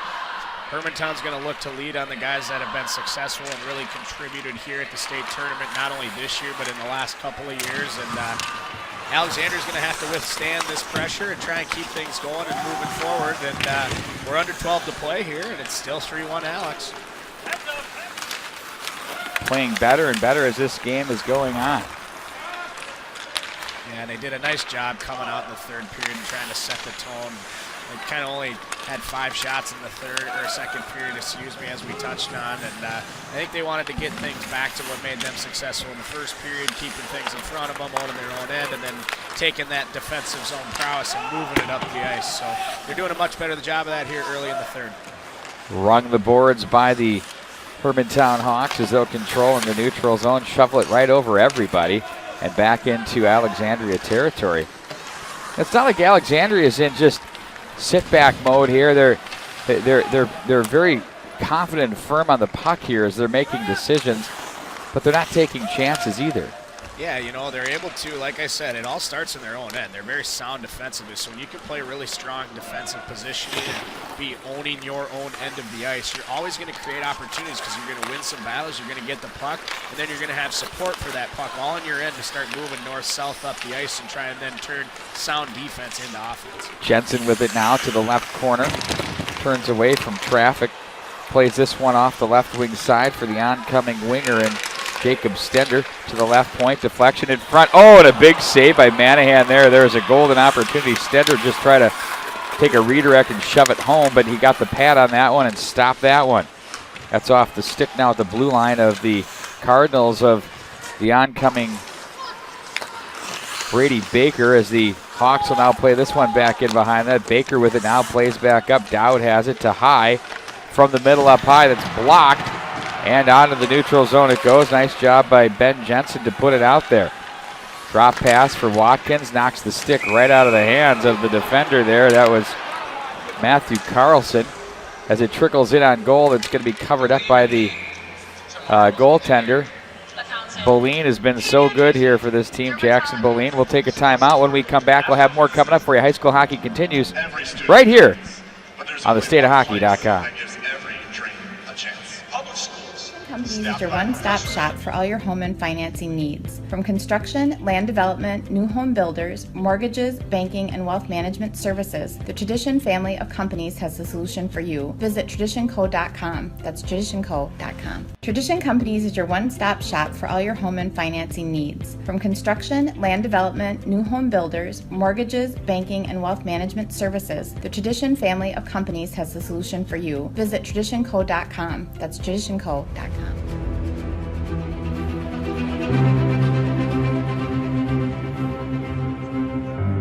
What if there was a place where everything was hockey?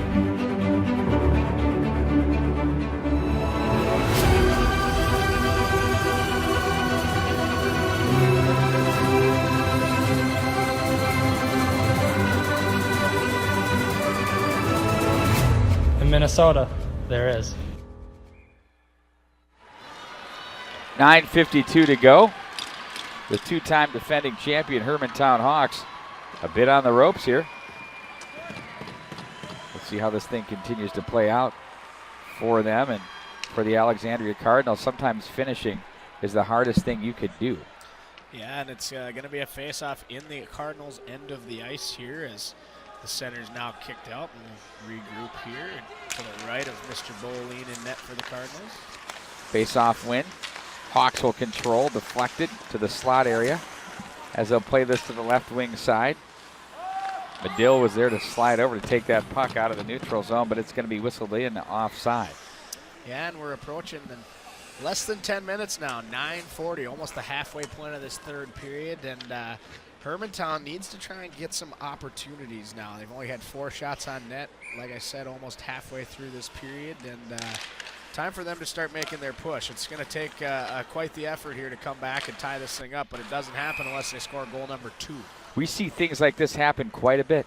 I mean, it really happens. And, you know, before you get yourself too ahead of things, next thing you know, it takes one little squirrely moment that gets everybody saying, whoa, wait a minute. Can we do this? And the 2-goal lead in hockey, I'm telling you, it's something else. It's unique, and you're in a spot where every second that click ticks off that clock, the pressure gets just a little bit more on each of these kids. And you've got one team that's a new team here, or relatively new for how we've been recent anyways, and you got Hermantown who's been here 9 in a row. That one goes back in behind the net. Strong is there, offensive zone. He's going to try to just eat it up on the wall. And now the Cardinals from the left point will hang on to it to send a wrist shot. Ooh, that took Manahan by surprise. Didn't see that till it was off the end boards. Yeah, I think it got tipped maybe twice by 2 of his own players, but misses wide and ends up being harmless. Back in off the end boards it goes. It's going to be Herder with it. He protects and plays back behind the net. Cardinals now will look to control from the right corner. That gets up into the center ice area. Goetz is there to play that one through. Now it's going to be Revering as he tries to turn away from a would-be checker. As he's caught on the play there by Thomas, and the turnover ensues. It's High across center ice. Tries to play that in front of the bench area. The solid battle for the loose puck in front of the Cardinal bench at 8:25 to go in the period. Sent back in. High plays that one behind the net. Orono Spartans are awaiting the winner of this one in the Class A state title game tomorrow. A win here for Alexandria would give them 19 on the season. And a win tomorrow, a nice solid 20-win campaign. Not many teams can say they've had that. It's been a really good year for this team. Wide of the mark, and for the Hermantown Hawks, 21 wins on the season coming into this one. Back behind the net. Stender scores! The Cardinals find the back of the net on that one. It was Ben Jensen. Stender from behind the net. Wow, the 4-1 lead. That put the Hawks on notice there. You can see their benches sagged on that one. Yeah, and that was an excellent job there by Jensen to be right in a good scoring area. He read it perfectly, moved his way towards the crease, banged in a pass there, as you mentioned, from Jacob Stender behind the net. And it was all made possible there by number 6, who I believe is going to get the second assist on this, Joseph Bigger. Bigger does an excellent job in the corner, working the puck low. He finds it there, again, like we mentioned, to Stender. Stender with a quick look out front right to Ben Jensen, and Jensen puts it in the back of the net, and it's a big fourth goal for the Cardinals now as they have a 3-goal cushion. It's 4-1. 7:55 remains, and is all that's standing in the way right now of Alexandria's Cardinals meeting the Orono Spartans for a chance to a new Class A state champion. Going to be interesting here in the next 8 minutes or just under that to see what Hermantown's got left to bring push back. And what Alexandria is going to do to try to close. Shot, blocker, pad save by Manahan. That's the 18th shot of the game now for Alexandria. They've been efficient in their scoring chances. Biondi from the slot. He had a hat trick the other night. Shut out here tonight so far. Blocker, pad save made there by Boleen. They're going to battle off the corner and back in again. They'll look to play this one up and out of play. 7:17 to go. Yeah, and we're going to have a face-off here. It's going to come outside the zone, and it's going to be just outside the Alexandria zone. And Hermantown's probably going to start leaning on their 2 lines now. Ben Jensen, as we mentioned there, the 4th goal scorer of the day here for Alexandria. Only his 3rd goal of the season. Talk about an opportune time to find the score sheet here for Mr. Jensen. Excellent job there, and here we go. Poke back across the line. It's going to be the Cardinals with it. Back in behind the net. Their own zone. Alexandria looks to break out. Oh, nice little bump pass off the boards. There's some real estate. Chances being taken by the Hawks now as they have to. Jensen backhander doesn't get enough on it as he was fading away from the puck. But you've got some pinching going on, some usage of the boards that allow the Alexandria Cardinals some real estate, and off to the races they go. Yeah, and it was an aggressive play there that kind of sprung a 2-on-1, and now we've got a face-off here to the right of Manahan in the Hermantown end of the ice, and Alexandria really carrying play here, and Hermantown's got to go now. We got 7 minutes to go, and they have struggled to get anything going offensively. Pinched up on the boards. It's Derek Pesta. Now it's the Cards that look to the goal mouth area, pulled away, and they'll regain possession. Pesta's checked by Dowd from the left corner. Out of the zone come the Hawks. Rink wide it goes, across the line, little inside out. Baker took that pass from Thomas. Poke checked out of there by Boleen. Puck will travel to the corner. Hawk player was sent packing in a 1-on-1 battle. Like hard to the ice. Pad save, Boleen. Rebound off one of his defenseman's skates. And it trickles back in on goal with 6:17 to go in the 3rd period. Nice save there by Boleen and the Alexandria crowd. Nice ovation there for their Cardinals as they inch closer to the end of this hockey game with 6:17 to go. And it's going to be a big opportunity and a big task here now with the faceoff in the offensive zone for Tyler Watkins, who's going to win the draw for the Hawks. But it's turned over at the line. Here they come back the other way. Partial breakaway. Jensen wanted to, he kind of drew in a player. That's Strong, rather. And as he did, he got brought down on the play. Delayed penalty coming up on the Hawks. Yeah, they're going to call a slash here, and it's going to be Darian Goetz, it looks like, heading to the box. And an inopportune time for a penalty here for Hermantown with 6:08 remaining. And Jensen does go down off of a little bit of a slash. It's the correct call there. At first, I was questioning maybe there was going to be a penalty shot, but Darian Goetz, maybe a little frustration and also trying to prevent a scoring opportunity. That was quite the two-handed chop there by Goetz, and he really got Jensen there with that slash, so he earned his 2 minutes. Well, it's interesting. He almost didn't have to because he was closing in on him. Right, and I think that is a little bit of that frustration, which is somewhat uncharacteristic of what you'd expect out of Hermantown, just based on their experience. But we got to remember these are also high school kids, and emotional times and a big moment for these guys, and that got the best of Goetz there. He's going to sit for 2 minutes here, and 6:08 remaining.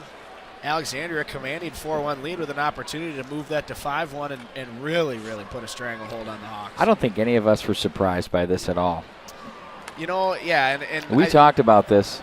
Alexandria, where we talked about, we really liked their game plan, how they played very well against Thief River Falls on Wednesday night. You know, as we mentioned, we saw Alexandria during the regular season, and I knew that they were a very exceptional hockey team. Defensively, they just don't give you a lot, and they take care of things in their own end of the ice, and it really allows them to withstand a little bit of pressure, and we talked about it too. They've done a good job earning opportunities on the offensive side of the ice by simply being exceptional in their own end. And I think that's something that's often overlooked by a lot of young hockey players too, is they all want to score goals, but they don't understand that if you work hard in your own end of the ice, that's where you're really going to create your opportunities. Yeah, to be a multifaceted player is critical. Especially as you try and grow, and you know, we get a lot of players that want to move on to the next level, junior hockey, college, so be it. And yeah, you've got to be able to play in your own end, or you're never going to play on an elite level hockey team. Puck is kicked back into the corner now. The Cardinals will try to force it to the slot area. Up to the line it goes. They'll play it back and forth with the power play with 5:52. There's a chance in front, shot and a save made. Ben Doherty had an opportunity there, but that was Manahan to shut the door. Yeah, and Manahan does a nice job getting on his pay there, and Cole Manahan with what is his 16th save of the game, and a little frustrated down there it looks like, but plenty of time left. They got to kill this penalty and try and get one quick. They're still Hermantown. They still have a lot of firepower, and can't let your frustrations get the best of you here late in this game. Medell fires at the length of the ice. It's going to be the Cardinals to regroup and break out to the left wing side. At center, Biondi's going to come away with it. Gets away from one man and he's going to gift it back to High as they're going to play catch with this in their own zone. Are the Hawks looking to rag some time off. Watkins with it. He'll play this to the corner. Off the glass and the length of the ice. No ice, of course, with the PK on. 1:08 to go in the power play. 5:14 in the period. Biondi's there. Herter comes away with it. Now it's the Cardinals to protect and play this one back up ice. They'll play this one off a stick. Dowd plays that over to the right wing side as they change on the fly. And it's going to be played back to Dowd. To the near side he goes for Powell. Powell across the line, hits a man on the way in. That's Revering. Herter follows that one through to the goal mouth area. Powell with it, 2 goals on the game for him. Plays that one back in behind the net. And waiting for some help as the defense turned over. There's a shot. Baker just misses the mark, shorthanded for the Hawks. 4 minutes and 35 to go in the period, 27 to go in the power play. 31-20 shots on goal in favor of Hermantown. Across the line, Cardinals with it. Birkland to the corner. He's watched on the play by High. Big check thrown there as they play it up to the right point. Over to an open wing. That fails to click. Here comes Baker across the line. He's got a man, Peterson, pulls it and shoots. It takes the wrister and just throws it right in on goal as Moline to take that one up high off the neck and into the blocker pad to go down to the knees to cover up. 1 second to go in the power play for Alexandria. So job executed there by Hermantown. Now they can go to work and try to get 1 goal, then follow that up with 2 more. Yeah, let's see if they can parlay a couple of offensive opportunities from their penalty kill into sustained pressure here for this last 4 minutes. They're going to need it if they want to try and get back in this hockey game here, trailing 4-1. Back up through the center ice area. Here come the Cardinals, 5-on-5 now. They'll leave a pass for Westland into the gloves of Manahan. He's going to hang on. And they'll have their last TV timeout. We can keep that one here if you wish. Let's keep it here. Yeah, definitely. So, you know, we've talked a lot about this game, what Hermantown needs to do to try and bounce back. Let's kind of dip in here a little bit, too. We don't want to get too far ahead of ourselves, but we've got The number 2 seed, the Edina Hornets, taking on the number 3 seed, the Duluth East Greyhounds, heading up next here shortly after 6 o'clock, closer to 6:20 p.m. here tonight in the first class AA semifinal. What are you expecting out of that, Pete? Should be an excellent hockey game here. Well, it's interesting because the last time these two teams played on this stage, it was Duluth East that was maybe a little undermanned in the semifinals, and they really forced the Hornets on their forecheck to chase the puck. They rung it on the breakout. Edina never really adjusted to that, and they went on to win a game where it was really shocking, actually. This year's a little bit different. They both have really good top-end lines. They've got good defensemen. Their goaltenders are good. I don't know what to expect. For me, Edina's been incredibly consistent all year long. They had 2 games against Minnetonka that they lost. One of them they didn't have Kamatzis or a defenseman. Can't remember who it was. So they're missing a couple of players there. But beyond that, they've been very consistent. With Duluth East, I've seen them in a few occasions be, okay, which one are you? Yeah, that's the big stage, and they're actually playing each other for the 4th time in 8 years here at the state tournament. So it's an interesting little state tournament. It's a rivalry. Yeah, absolutely. And you know, both of those programs are consistently here and consistently considered among the top programs in the state too. Well, what I see happening in that one is you'll see the Duluth East team that will be high level tonight. I mean, it's a state tournament, and you know, with Mike Randolph, he takes his time with his team. On some nights, you know, it's not about what they're doing in December, early January, or, you know, even middle. It's what they're doing at the end of January and into February and March. And he maintains major patience with that. But Garrett Worth can just flat out score. And Sammy Walker, I mean, I think there's some discussion going on a text thread of mine about what do you do? Do you do the 2 lines against each other, or do you start matching? It's going to be fun to watch a little chess match from the benches here. As open net off the side of the cage. Yeah. No icing on the play. It's going to be fun. I mean, as you mentioned, we've got 2 great coaches, 2 great teams, deep, speedy, fast, can score. Interesting that Garrett Worth, one of the most perennial goal scorers in the entire state. No opportunities yet for college. It makes you wonder why. Yeah, and you know, it's one of those deals where he's going to continue to improve and continue to show at the junior level. I'm assuming that he'll make it there and probably going to score a bunch of goals, and you want goal scorers on your team. Sometimes that's just a knack that some guys have. That's the role they play, and I understand that the one knock they on forgot him to turn the clock off. Should say 2:42. Okay, and they'll thankfully have many of us up here and their team up here and everybody reviewing that. And yeah, 2:42 is what I think it should be at the whistle. Officials over there at the scorer's table.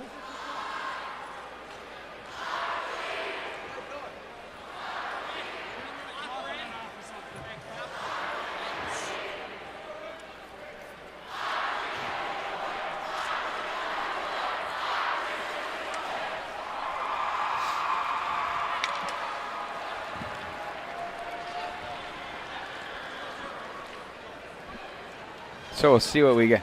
We get that. Oh, 2:45. Sorry, I was off by 3 seconds. Okay. I'm sure Hermantown's okay with that. We'll take it. Yeah, they picked up 3 seconds. They got the empty net right now. It's 6-on-5, trailing by 3. And interesting here, I do not see Tyler Watkins on the ice. This is a guy I'd expect out there, and they may be trying to get this line one more shift, get Watkins and his boys out there, and then maybe get a timeout and allow Watkins to have a double shift here. We'll see. Chance rattling around down low. Boleen there. They poke, they prod. Nothing going. I was going to say, I'm guessing that puck ended up near the goal line. Because the goaltender did. Yeah, Boleen was really forced into his own net here as he's kind of slow to get up, and I hope he's not in pain. It looks like he might be in pain right now, and that is not a good sign if you're the Alexandria Cardinals. Oh, boy. He rolled over from he stood back up. It looked like he had a little bit of knee issue there, but I think he'll be fine. Yeah, and the entire 5 Cardinals on the ice in the blue paint with him.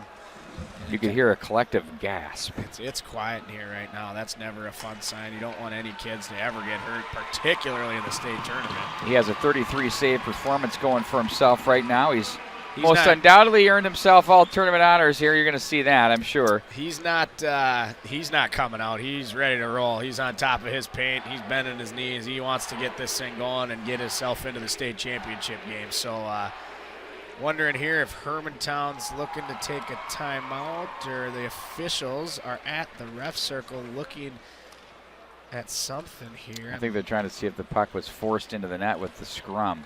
Make sure there's no goal. That's the official call. So no goal there. It is still 4-1. We are going to face off to the left of Jackson Boleen. So it looked like his left leg got caught on the post as his body went back into the net. A little hyperextension there, but he's bending his legs decently. Looks like nothing's happened. So 2:36 to go in the period. That 4-1 Alexandria lead. Off the boards, maybe extended to 5 if they can hit an empty netter here. Powell wants the hat trick, gets it, scores! And it's 5-1 Alexandria, and they're littering the ice with hats from the Alexandria side. Anybody tell him you never get those back? Yeah, that's one of the best traditions in hockey. Absolutely. And the goaltender, Jackson Boleen, joins in the celebration in his own end of the ice right in front of his classmates and the Alexandria students as the hats continue to rain down here on the XL Energy Center ice. And we are going to now, Pete, barring a miracle, have a new Class A champion this year with Alexandria taking a 5-1 lead on that empty net goal, as you mentioned. And the hats continuing to litter onto the ice here. And what a moment for Alexandria here as they're going to move themselves into the Class A state championship against the Orono Spartans. And what a way to do it by knocking off the defending two-time state champions, the class of excellence in the Class A, Hermantown. Absolutely the class of excellence in the Class A, and they take a 2-1 lead into the third period to the Cardinals. They pick up a 4-1 lead and then an empty netter for 5-1. And we're just in closing this one out mode right now between these two teams.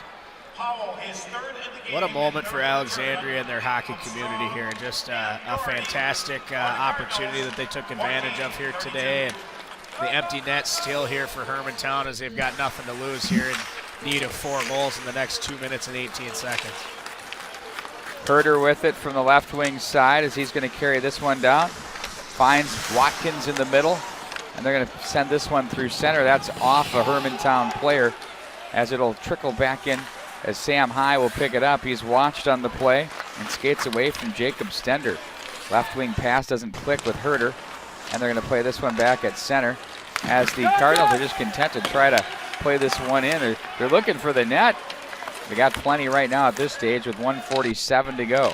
Well, you know, they're playing Hermantown like they're not afraid. And I know that sounds funny. No, it's true. You shouldn't be afraid, but there's just something innate in your body that when you're playing a big-time team, for example, the New England Patriots or the Hermantown Hawks when we're talking Class A hockey, where it's the big guy, the consistent, excellent team and program. And so for them to be able to overcome that, continue to push, stay in their game plan here, and stay on the attack, hats off to the Alexandria Cardinals and Coach Pardon the pun.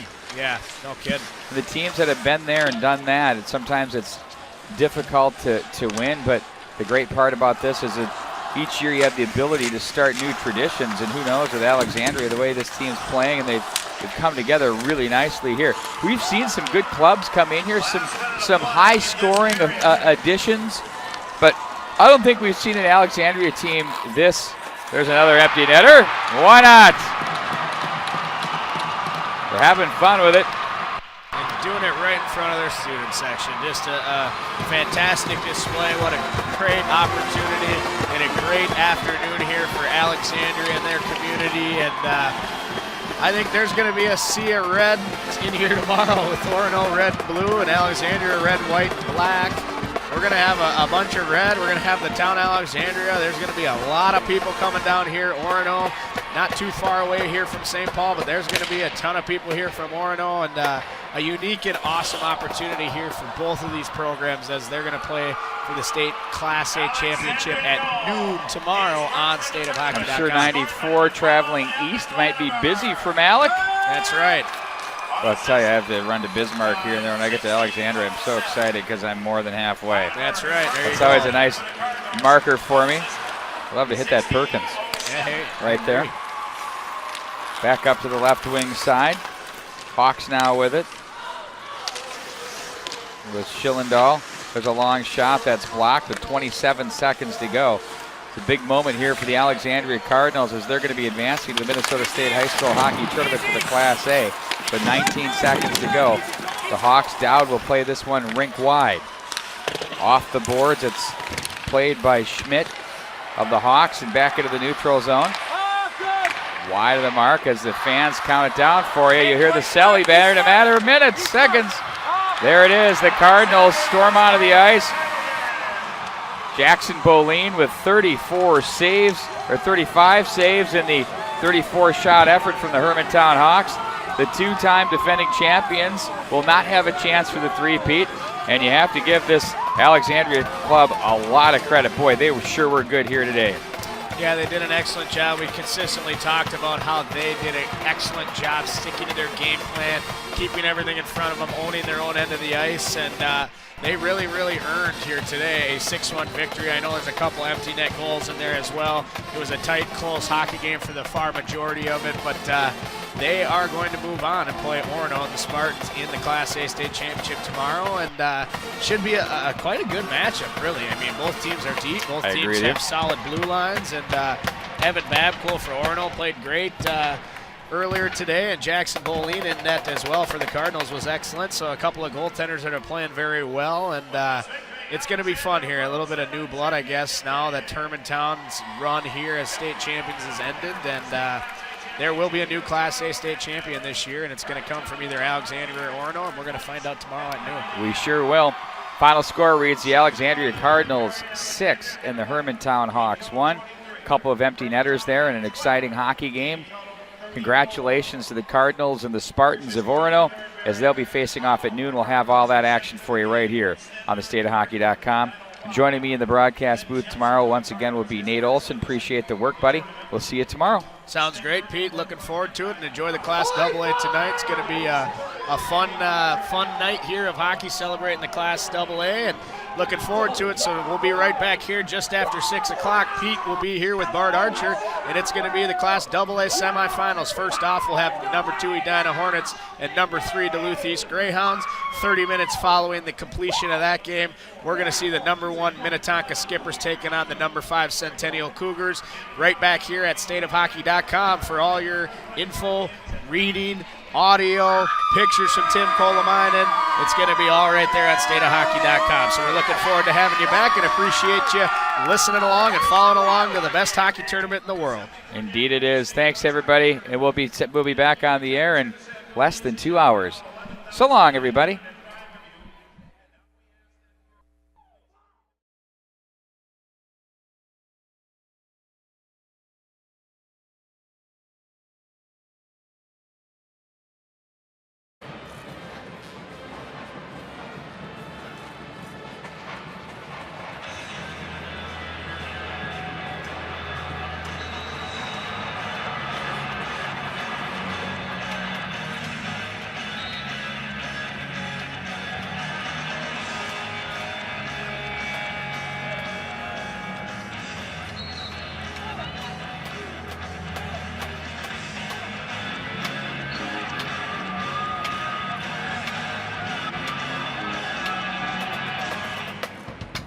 Minnesota, the land of 10,000 lakes and even more backyard rinks. Make your rig last all season with a high-quality liner from Blue Lake Plastics. We cut our liners to any size and ship out the following day, so there is no delay in game. Order today at bluelakeplastics.com.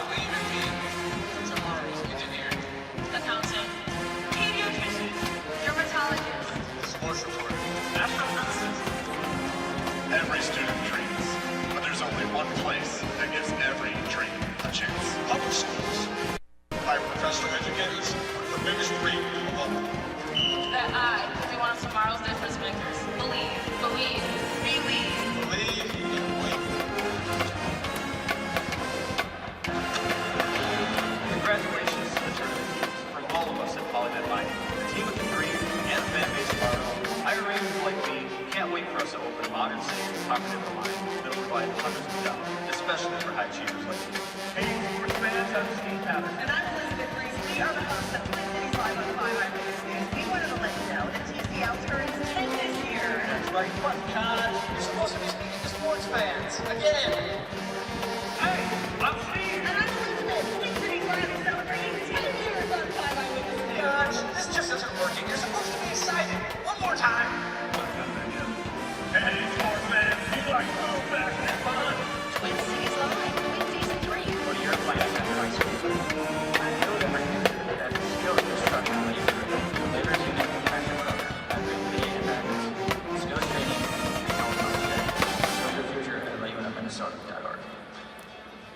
I don't get a good night's sleep, I feel sluggish in the morning. I feel very tired and really don't want to get out of bed. Typically when I have friends over or I'm over at a friend's house is probably when I get the worst sleep. It's just a lot harder to focus when you don't get enough sleep. Restorative sleep helps our bodies function at their best. Stay on a schedule and wind down before bed. Getting good sleep can help you think clearer, react quicker, and improve attention. If you don't sleep well, seek professional help.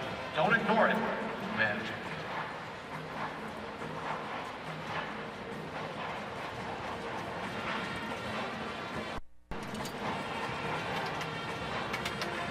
Second period, tied at 1. Off the boards, Medill better hurry because it's going to be Strong that's bothering him.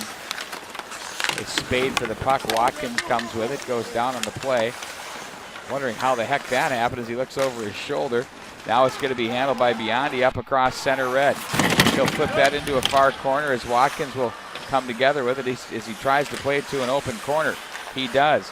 Shovels back up to the left point. High, a quick wrist shot that's blocked again. Block shots have become a premium here for the Cardinals too, especially here in this period. Herder back up for High. He's going to keep this one low, right into the midsection. Nice job by Boleen to control the rebound and hang on to it. We'll keep it here.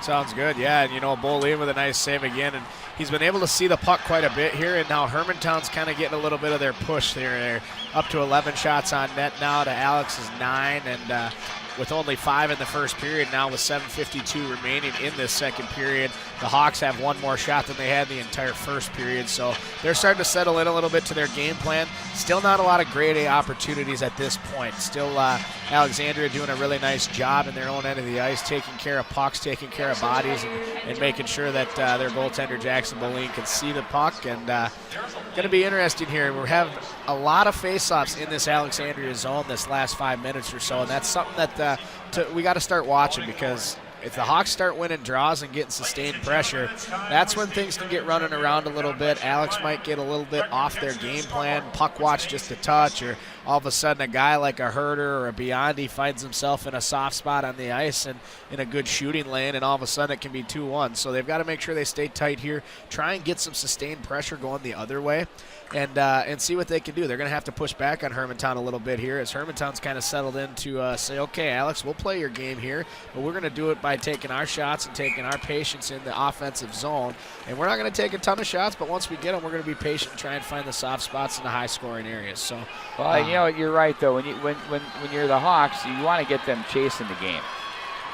You want to get them chasing that thing all over the place. Yeah, and you can do that by outworking them down low. Once you get the puck below the goal line there and you get those big forwards in there with some speed and some skill, moving the puck side to side, push passing it from one corner to the other, it's going to help you create some sustainability in the offensive zone. And that's a thing that Alex is going to have to do a better job of getting rid of and getting pucks out to the neutral zone and into the Hermantown end of the ice.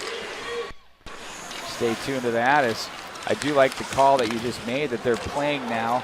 Okay, you want to play this way, we'll play this way. That's how you win championships. Pat saved by Boleen. They went low there. I like that. There's a big rebound, but there was the defense to cover up. Nice work there.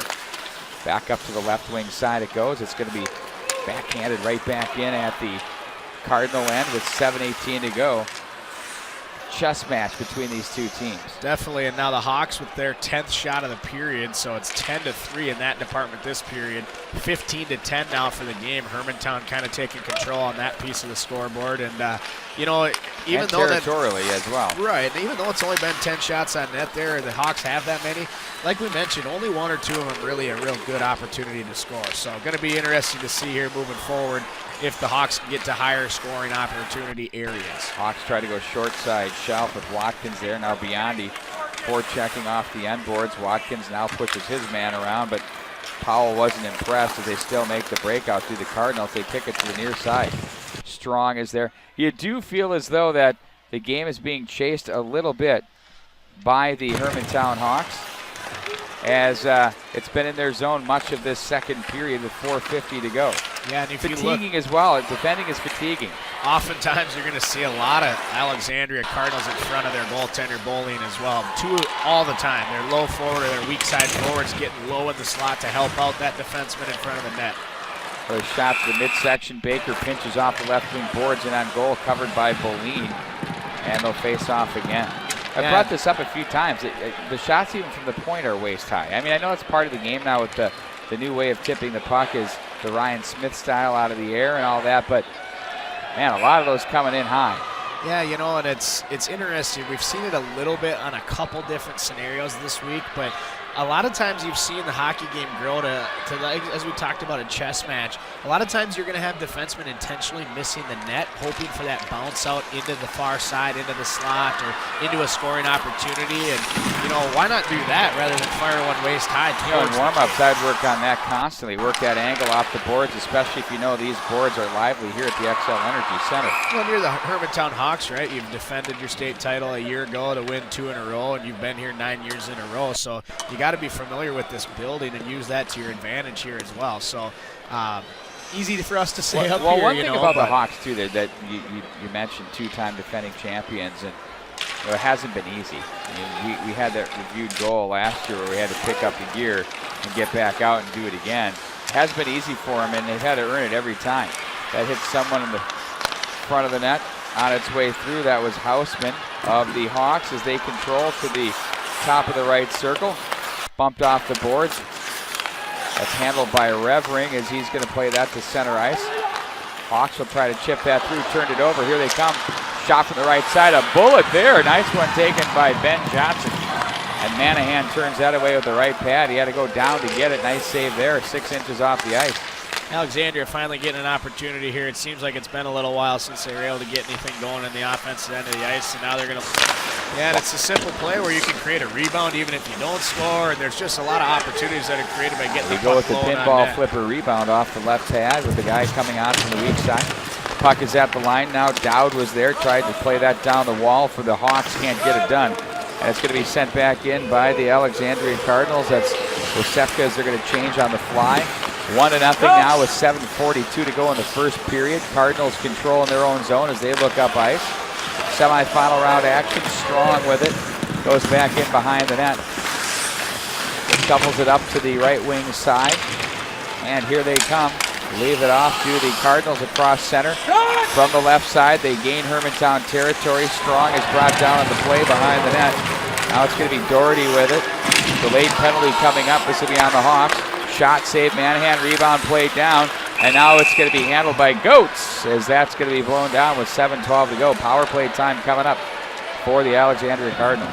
Yeah, and it's going to be a trip here. It looks like as the Hermantown Hawks, Colton Miller is headed to the box here. Excuse me, that's number 14, Darian Goetz. Missed the 1 on the back of that jersey there. And it was a trip, you know. Alexandria did a nice job using their speed, trying to get the puck right into the zone. And a good opportunity here for Alex to try and strike back with 7:12 remaining in the first period.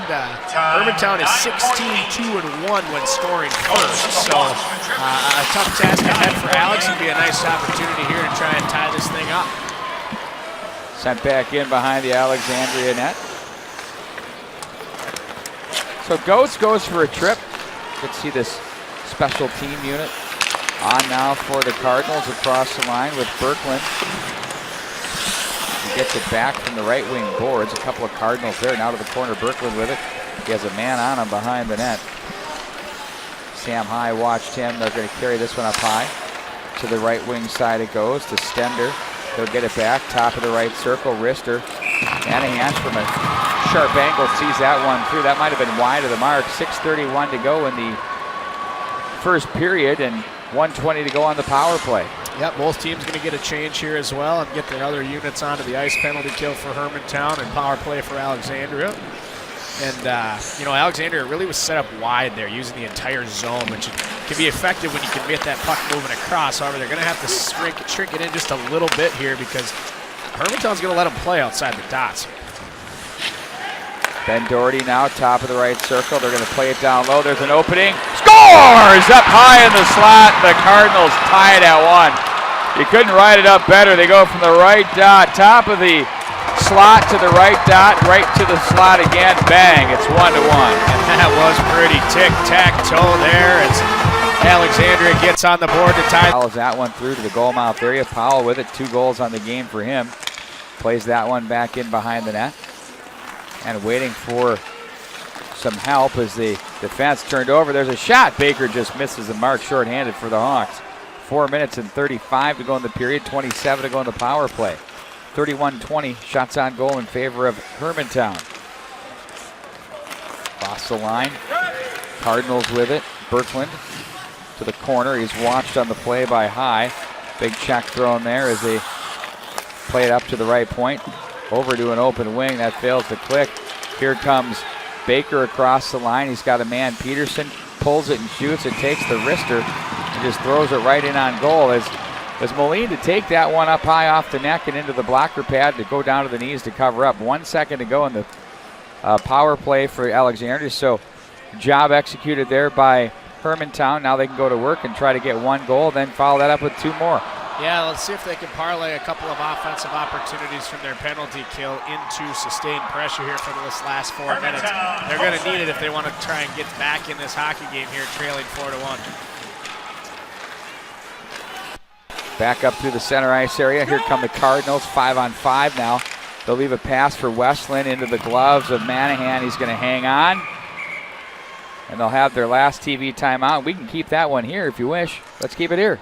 Yeah, definitely. So, you know, we've talked a lot about this game, what Hermantown needs to do to try and bounce back. Let's kind of dip in here a little bit, too. We don't want to get too far ahead of ourselves, but we've got the number 2 seed, the Edina Hornets, taking on the number 3 seed, the Duluth East Greyhounds, heading up next here shortly after 6 o'clock, closer to 6:20 p.m. here tonight in the first class AA semifinal. What are you expecting out of that, Pete? Should be an excellent hockey game here.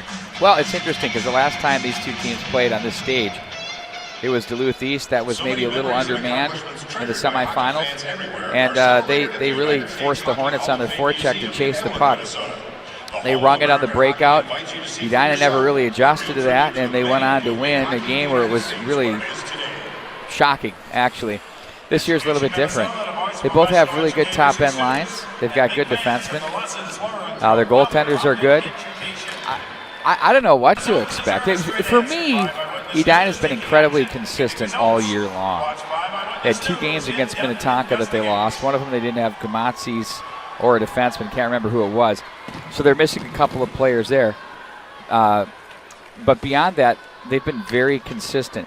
With Duluth East, I've seen them in a few occasions be, okay, which one are you?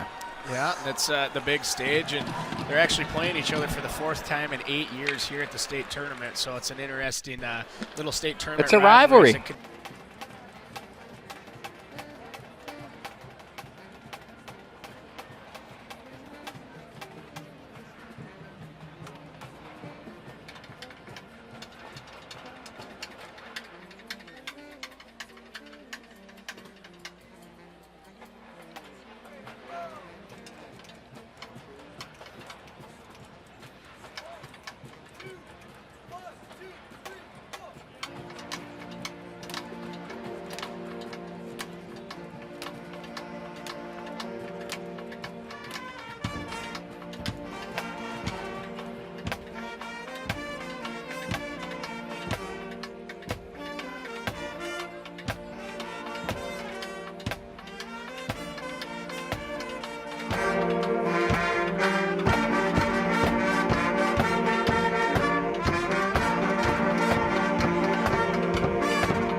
And we welcome you back to the XL Energy Center. It's 1-1 after 2 periods. We prepare now for the start of the second period. The Alexandria Cardinals and Hermantown Hawks, the two-time defending Class A champion Hermantown Hawks, in a good battle here from the XL Energy Center.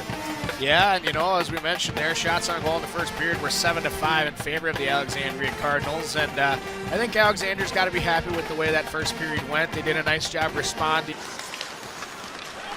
That's against 7 so far for the Hermantown Hawks. There's a shot by Watkins. They're checked out by Goetz in on goal. That's handled by the glove of Boleen. A couple players come together. No harm, no foul. We're going to play on. Yeah, getting acquainted there in the corner a little bit of shoving going on, a little bit of animosity maybe between these two teams building as we stay in this tight 1-1 hockey game here. And, the tensions are going to get high as this game continues to move forward here as we get closer and closer to the end of regulation here. Over halfway point now with 6:50 to go in the second period. And tensions are going to be high because you're playing for a huge golden opportunity to play in the state championship tomorrow. Hermantown bench there wanted a trip too, just off the draw. They won the draw, dumped that puck into the far corner. A guy kind of fell down there. It looked like it was Tyler Watkins, and no call. He's asking the official. The official doesn't want to talk too much about it. And the old, what am I missing here, ref? Yeah, I think, I'm fairly certain that was an okay play. Watkins just kind of spun around and caught an edge and fell down, and he did have an Alexandria defender near him, but let's play on. That's too ticky-tacky for me at this point anyway. Now it's going to be the Cardinals back in. It's been a well-played game, well officiated as well. That's what we love here on the stateofhockey.com. Thanks for joining us this afternoon. Across the line go the Hawks. They're going to play this one back in behind the net. Karam's off the net. Peterson stood up on the play and gathered in by the Cardinals, Ben Doherty. Back at center. High plays that in front of the bench area. And now it's going to be Goetz. Nice little touch pass ahead. Watkins shot blocker pad again, stopped by Boleen. One of the things we talked about the goaltenders, I was going to mention this to you.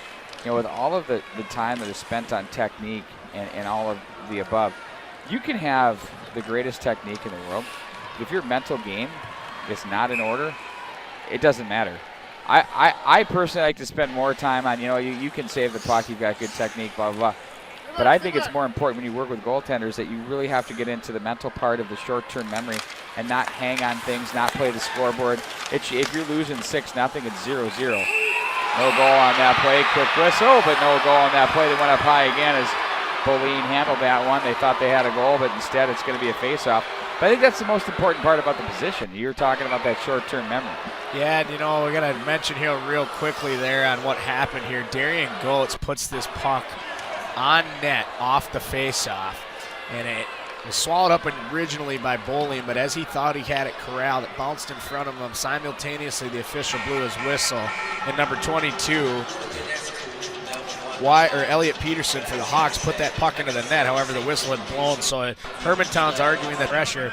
That's when things can get running around a little bit. Alex might get a little bit off their game plan, puck watch just a touch, or all of a sudden a guy like a Herder or a Biondi finds himself in a soft spot on the ice and in a good shooting lane, and all of a sudden it can be 2-1. So they've got to make sure they stay tight here, try and get some sustained pressure going the other way, and see what they can do. They're going to have to push back on Hermantown a little bit here as Hermantown's kind of settled in to say, okay, Alex, we'll play your game here, but we're going to do it by taking our shots and taking our patience in the offensive zone. And we're not going to take a ton of shots, but once we get them, we're going to be patient and try and find the soft spots in the high-scoring areas. So, well, you're right, though. When you're the Hawks, you want to get them chasing the game. You want to get them chasing that thing all over the place. Yeah, and you can do that by outworking them down low. Once you get the puck below the goal line there and you get those big forwards in there with some speed and some skill, moving the puck side to side, push passing it from one corner to the other, it's going to help you create some sustainability in the offensive zone. And that's a thing that Alex is going to have to do a better job of getting rid of and getting pucks out to the neutral zone and into the Hermantown end of the ice. Stay tuned to that. As I do like the call that you just made that they're playing now. Okay, you want to play this way, we'll play this way. That's how you win championships. Bad save by Boleen. They went low there. I like that. There's a big rebound, but there the defense to cover up. Nice work there. Back up to the left wing side it goes. It's going to be backhanded right back in at the Cardinal end with 7:18 to go. The Hawks have had a little more of the zone time here in the second period. Cardinals unfazed by it, though, as they're playing well. As it's Stender with it across the line. Blocker pad save. Manahan turns that one aside. It's the third shot of the period now for Alexandria. Goes against 7 so far for the Hermantown Hawks. There's a shot by Watkins. They're checked out by Goetz in on goal. That's handled by the glove of Boline. A couple players come together. No harm, no foul. We're going to play on. Yeah, getting acquainted there in the corner a little bit of shoving going on, a little bit of animosity maybe between these two teams building as we stay in this tight 1-1 hockey game here. And, you know, the tensions are going to get high as this game continues to move forward here as we get closer and closer to the end of regulation here. Over halfway point now with 6:50 to go in the second period. And tensions are going to be high because you're playing for a huge golden opportunity to play in the state championship tomorrow. Hermantown bench there wanted a trip too, just off the draw. They won the draw, dumped that puck into the far corner. A guy kind of fell down there. It looked like it was Tyler Watkins, and no call. He's asking the official. The official doesn't want to talk too much about it. And the old, what am I missing here, ref? Yeah, I think, you know, I'm fairly certain that was an okay play. Watkins just kind of spun around and caught an edge and fell down, and he did have an Alexandria.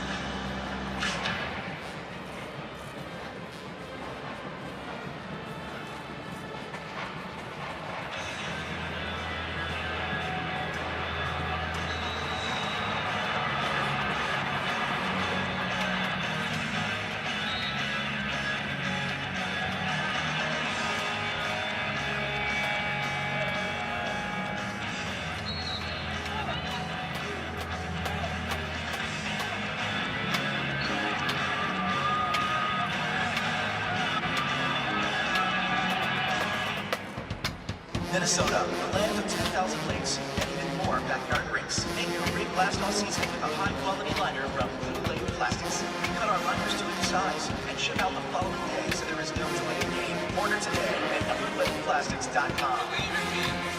Tomorrow's engineer, accountant, pediatrician, dermatologist, Sports reporter, astrophysicist. Every student dreams, but there's only one place that gives every dream a chance. Public schools. Hire professional educators with the biggest dream of all.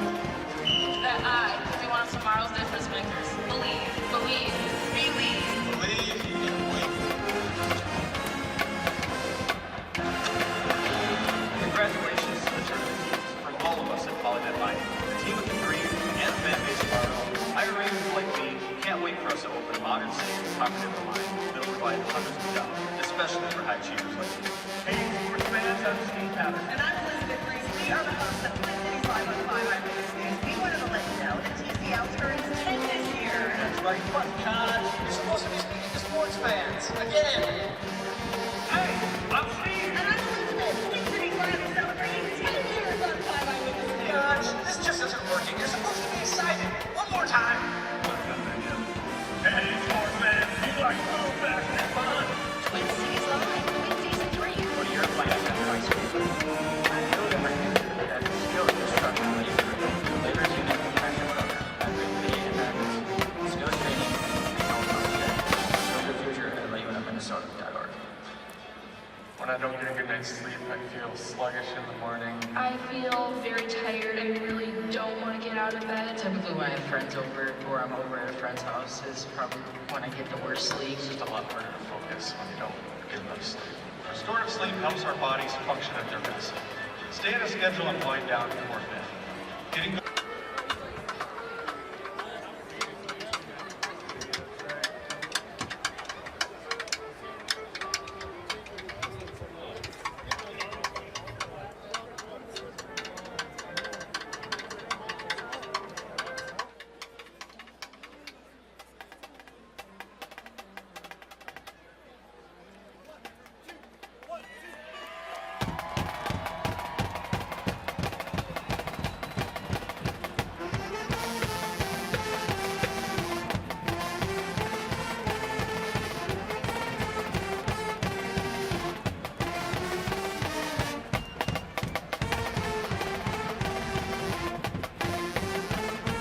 And we welcome you back to the XL Energy Center. It's 1-1 after 2 periods. We prepare now for the start of the second period. The Alexandria Cardinals and Hermantown Hawks, the two-time defending Class A champion Hermantown Hawks, in a good battle here from the XL Energy Center.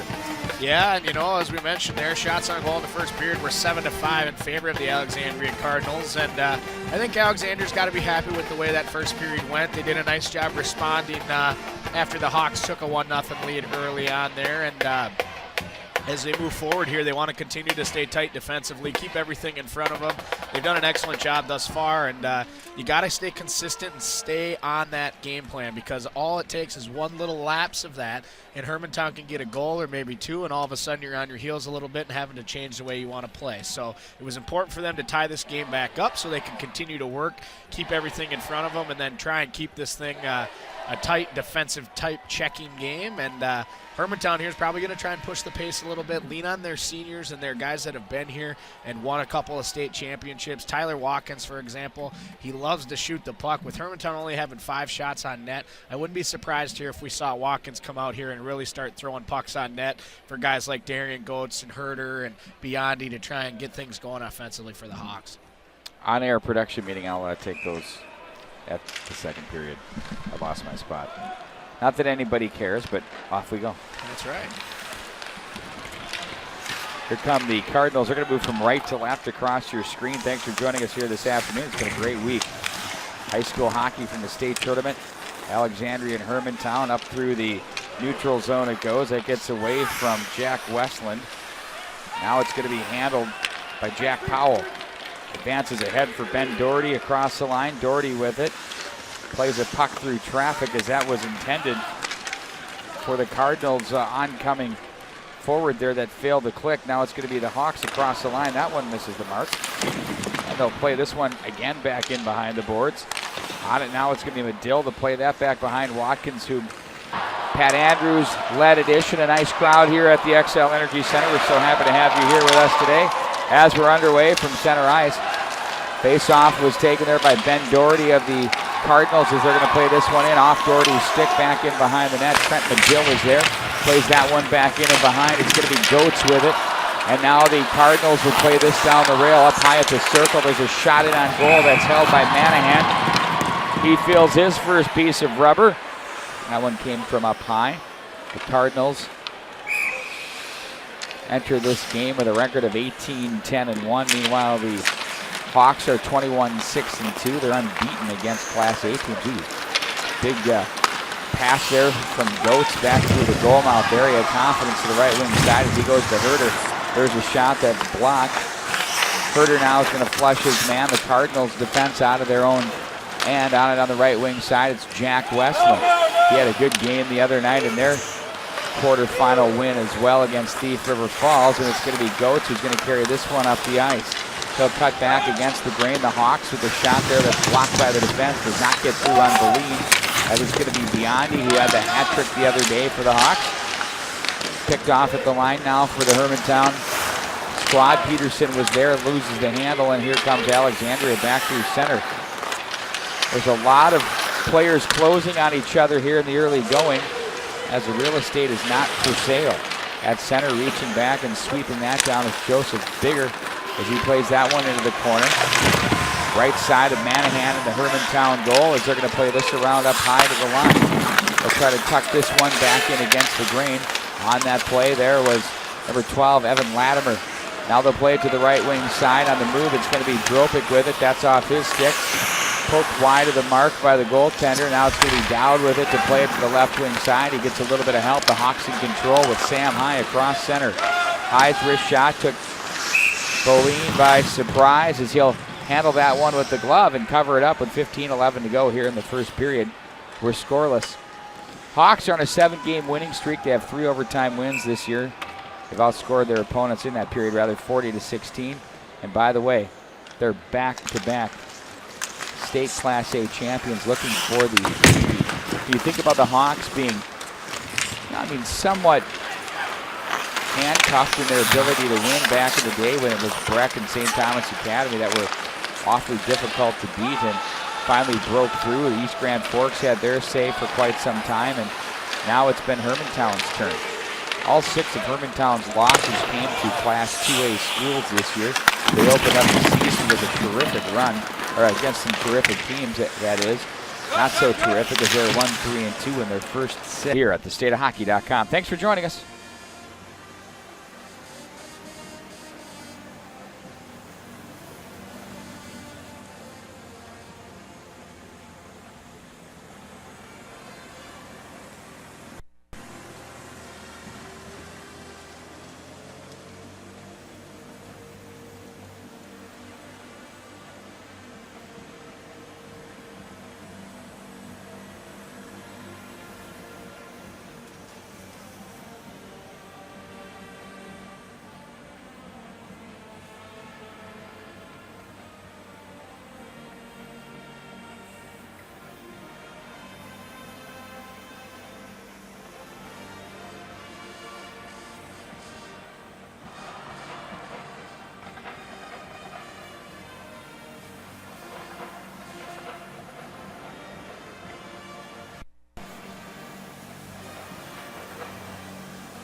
Good afternoon, everyone. Welcome to Excel Energy Center and the 74th Annual State Board High School Hockey Tournament.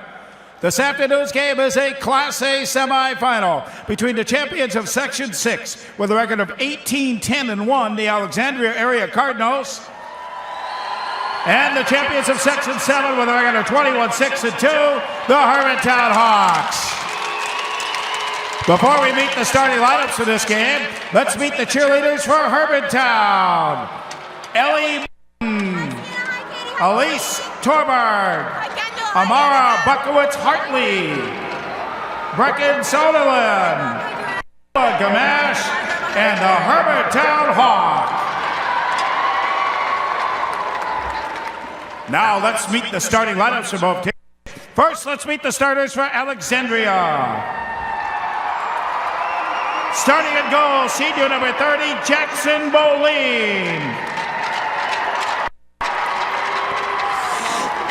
On defense, senior number 21, Jack Powell. And sophomore number 26, Matthew Carlson. On the wings, sophomore number 3, Caleb Strong. Junior number 10, Jack Westland.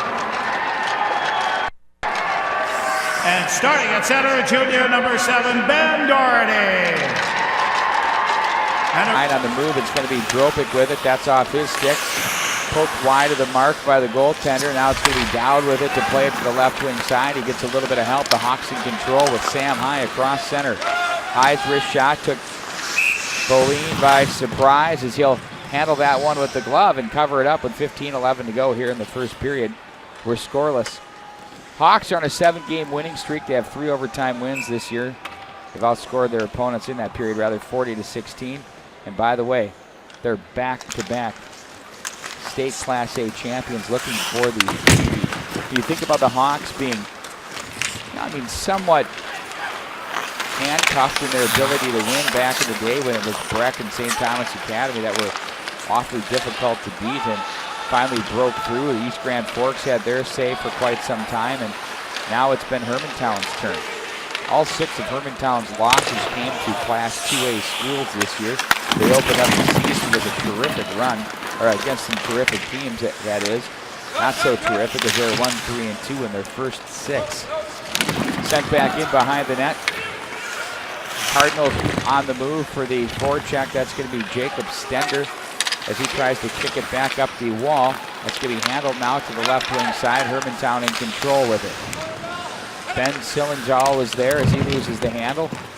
Cards taking away their blue line impressively so far as they're not allowing the Hermantown Hawks to get going in the offensive zone. Herder is hounding the defense there. Biondi tried to pinch down the wall to block that with the body. Instead, it's the Cardinals back out of the zone, sent in deep by Westland. It'll carry him back in behind the net as the puck will be played now by Trent Medill.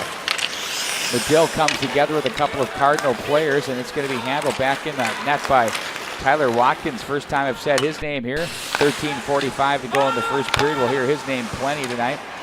Puck through center. That gets away from Caleb Strong of the Cardinals. And it'll be the Hawks of Hermantown to control to the left wing side at the Cardinal line. They're going to ring it all the way around up high to the right side. Chip back into center. Now on it for the Hawks. That was High with it. Now it's Biondi. Nice move in on goal. Doesn't fool Boleen. Couldn't pull the trigger. But Biondi created some space. Nice play there. That's off the stick of Pesta. And that's played back in behind the net. On it now, it's Medill to play it to Herder. Dribbles back through traffic. The foot race ensues. On it's going to be Baker. Baker comes together with his man. And they're going to play this one to the right wing side. 12:57 to go in the first period. Shot in on goal. That's going to be handled by Manahan once again. Right wing side. Center on the tape. Brought down in front of the bench area. Turned aside by the Hawks. Then back comes Powell with it. Loses the handle momentarily. And now it's picked up by the Hawks. They play this one for Baker. Now across line. Thomas rather. That was a shot taken by Peterson. Into the equipment now and handled by Carlson at center.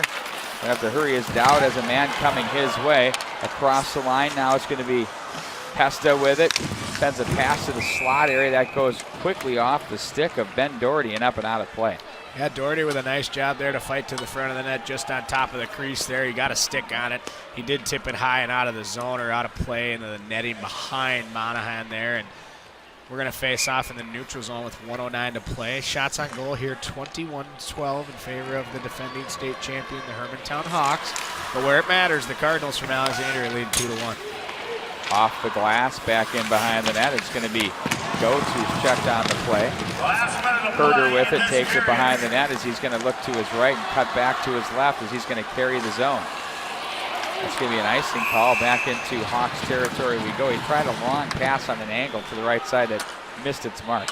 Yeah, and now it comes down back into the Hermantown end of the ice here, and an important face-off to the left of Manahan there now as we get late into this second period with 51 seconds remaining, and a huge opportunity for Alex to try and get something going and sustain pressure here to finish out this second period and build on that 2-1 lead.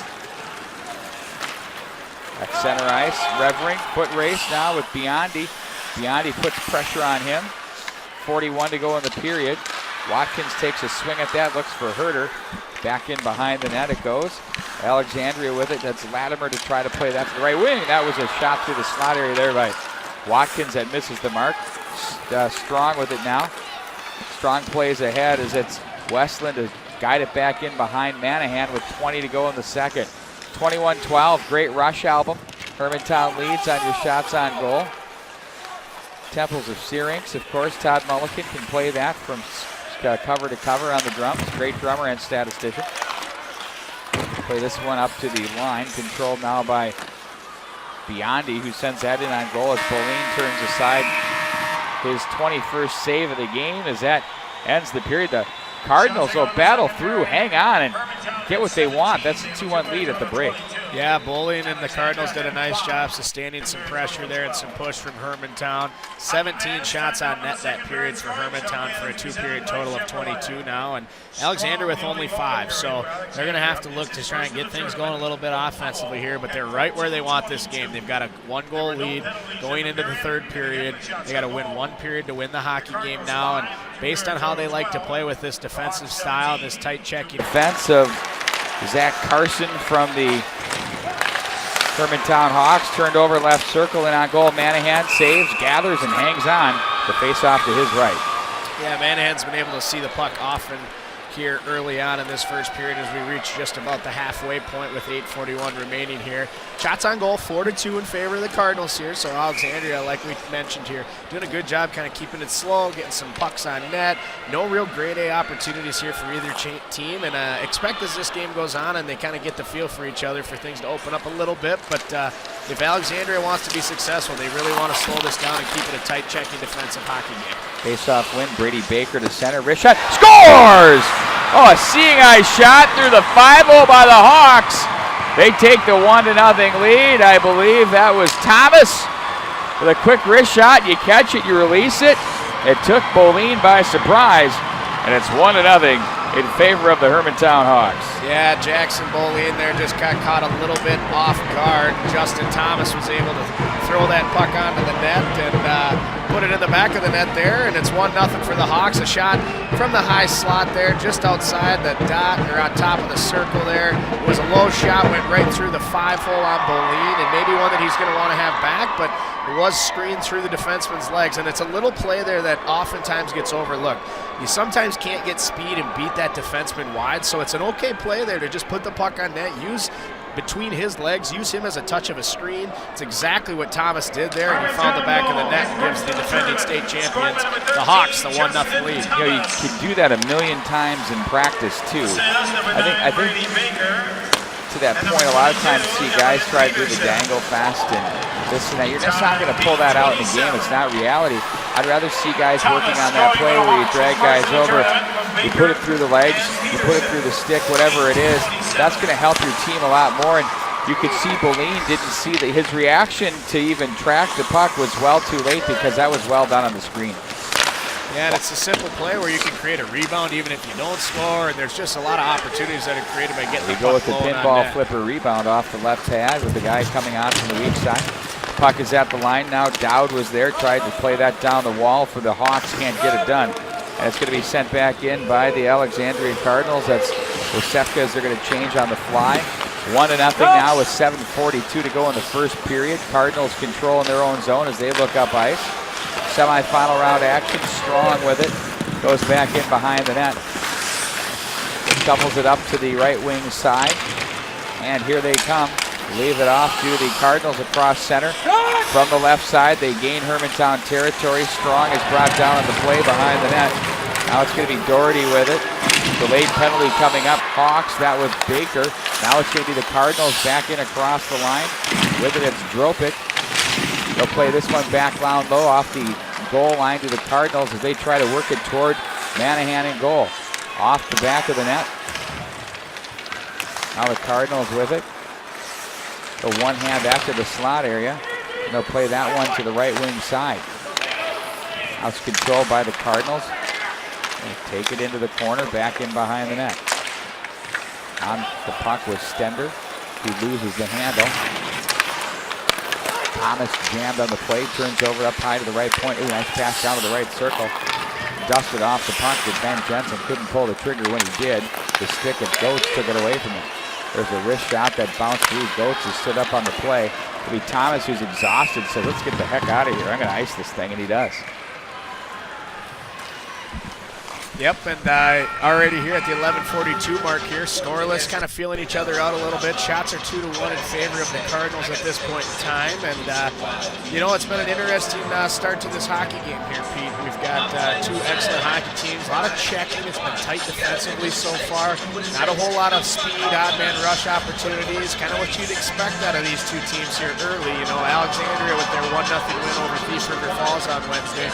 Kind of a similar start to this game as well here. Tight checking, good defensively, not a whole lot going on near the front of the net slot area, and Hermantown's looking to figure that piece out as well. They want to get more pucks on net, be a little bit more aggressive, get the puck below the dots and below the goal line and go to work. They're really being denied the blue line by the Alexandria Cardinals, so it's a little bit problematic for them to get the puck deep and go to work like they like to, and you know, obviously this Alexandria team knows a thing or two about what they have to do to beat this Hermantown club, and they're executing right now, and they're really going.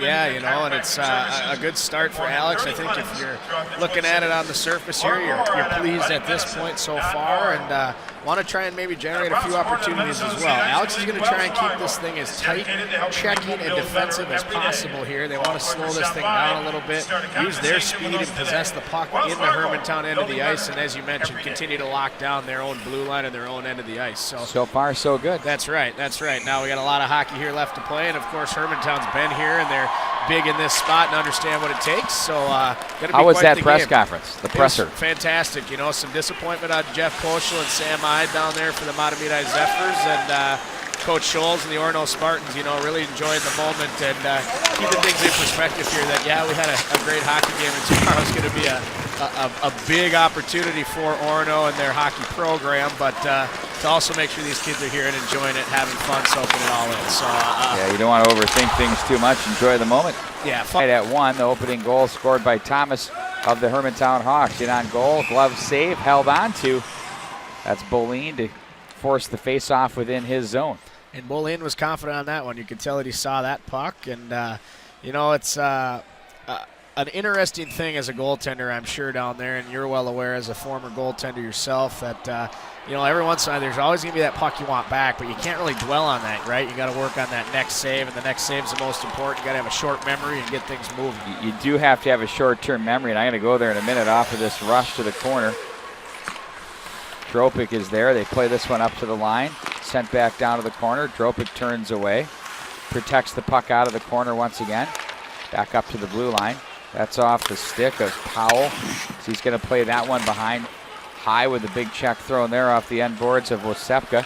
And now they're going to play this to an open wing through center.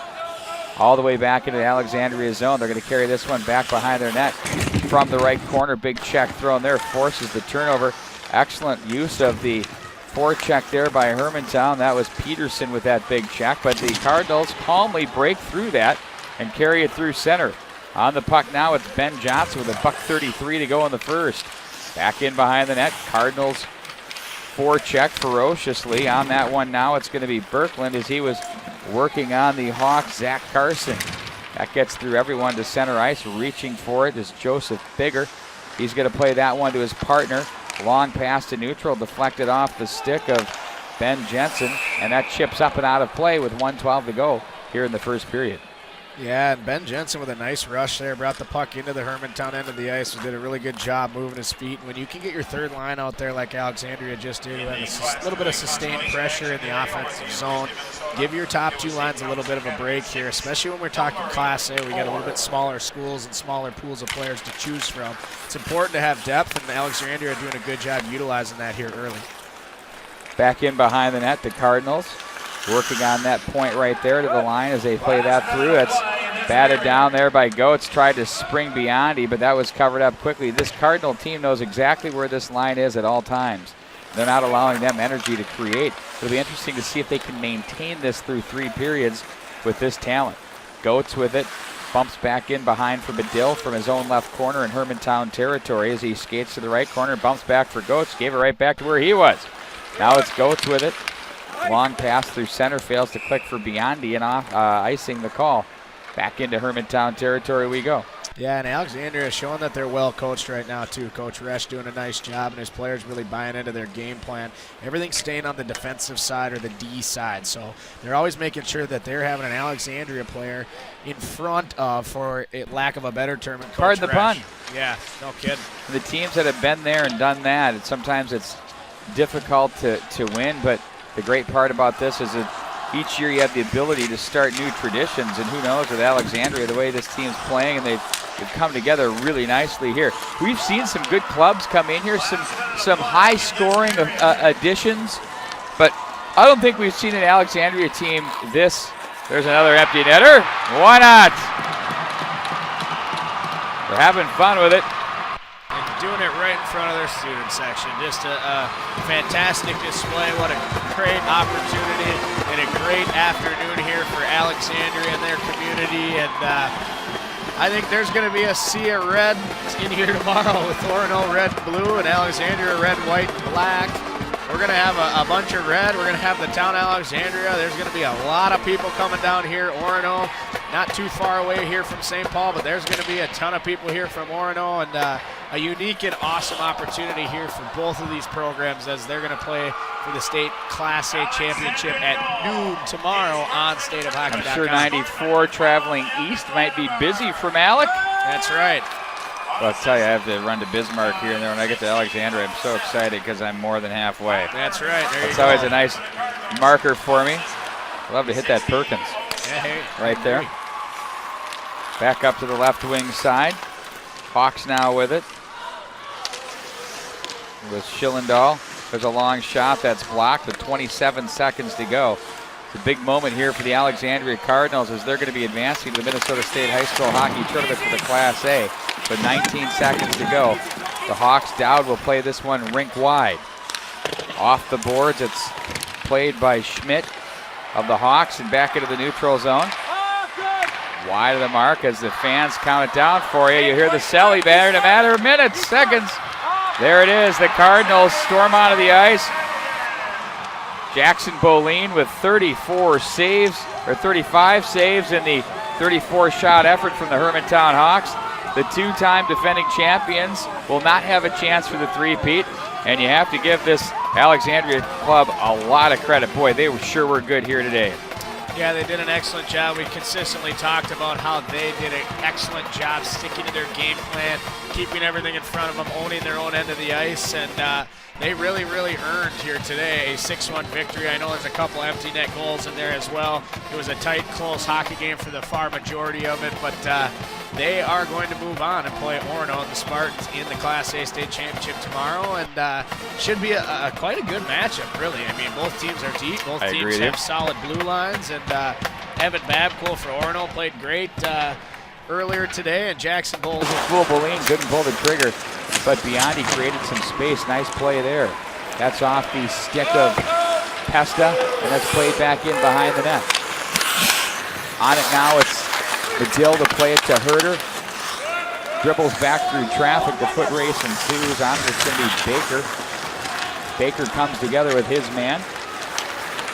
And they're going to play this one to the right wing side. 12:57 to go in the first period. Shot in on goal. That's going to be handled by Manahan once again. Right wing side. Center on the tape. Brought down on the play with a nice check there was Justin Thomas. Out of the corner it goes. The Hawks in possession with Elliot Peterson. Fanned on there up high by the Hawks. That was Baker. Now it's going to be the Cardinals back in across the line. With it, it's Dropik. They'll play this one back down low off the goal line to the Cardinals as they try to work it toward Manahan in goal.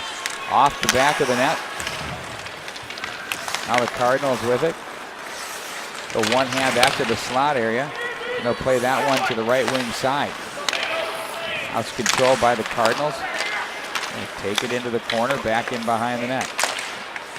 On the puck was Stender. He loses the handle. Thomas jammed on the play, turns over up high to the right point. Ooh, nice pass down to the right circle. Dusted off the puck, but Ben Jensen couldn't pull the trigger when he did. The stick of Goetz took it away from him. There's a wrist shot that bounced through. Goetz has stood up on the play. It'll be Thomas, who's exhausted, says, let's get the heck out of here. I'm going to ice this thing, and he does. Yep, and already here at the 11:42 mark here, scoreless, kind of feeling each other out a little bit. Shots are 2-1 in favor of the Cardinals at this point in time, and you know, it's been an interesting start to this hockey game here, Pete. We've got two excellent hockey teams, a lot of checking. It's been tight defensively so far. Not a whole lot of speed, odd man rush opportunities, kind of what you'd expect out of these two teams here early. You know, Alexandria with their 1-0 win over Thief River Falls on Wednesday. Kind of a similar start to this game as well here. Tight check. Good defensively, not a whole lot going on near the front of the net slot area, and Hermantown's looking to figure that piece out as well. They want to get more pucks on net, be a little bit more aggressive, get the puck below the dots and below the goal line and go to work. They're really being denied the blue line by the Alexandria Cardinals, so it's a little bit problematic for them to get the puck deep and go to work like they like to, and you know, obviously this Alexandria team knows a thing or two about what they have to do to beat this Hermantown club, and they're executing right now, and they're really going. Yeah, you know, and it's a good start for Alex. I think if you're looking at it on the surface here, you're pleased at this point so far, and want to try and maybe generate a few opportunities as well. Al? Dribbles back through traffic, the foot race ensues. On to Cindy Baker. Baker comes together with his man, and they're going to play this one to the right wing side. 12:57 to go in the first period. Shot in on goal. That's going to be handled by Manahan once again. Right wing side. Center on the tape. Brought down on the play with a nice check there was Justin Thomas. Out of the corner it goes. The Hawks in possession with Elliot Peterson. Fanned on there up high by the Hawks. That was Baker. Now it's going to be the Cardinals back in across the line. With it, it's Dropik. They'll play this one back down low off the goal line to the Cardinals as they try to work it toward Manahan in goal. Off the back of the net. Now the Cardinals with it. The one hand back to the slot area. And they'll play that one to the right wing side. Now it's controlled by the Cardinals. They take it into the corner, back in behind the net. On the puck was Stender. He loses the handle. Thomas jammed on the play, turns over up high to the right point. Ooh, nice pass down to the right circle. Dusted off the puck, but Ben Jensen couldn't pull the trigger when he did. The stick of Goetz took it away from him. There's a wrist shot that bounced through. Goetz has stood up on the play. It'll be Thomas, who's exhausted, says, let's get the heck out of here. I'm going to ice this thing, and he does.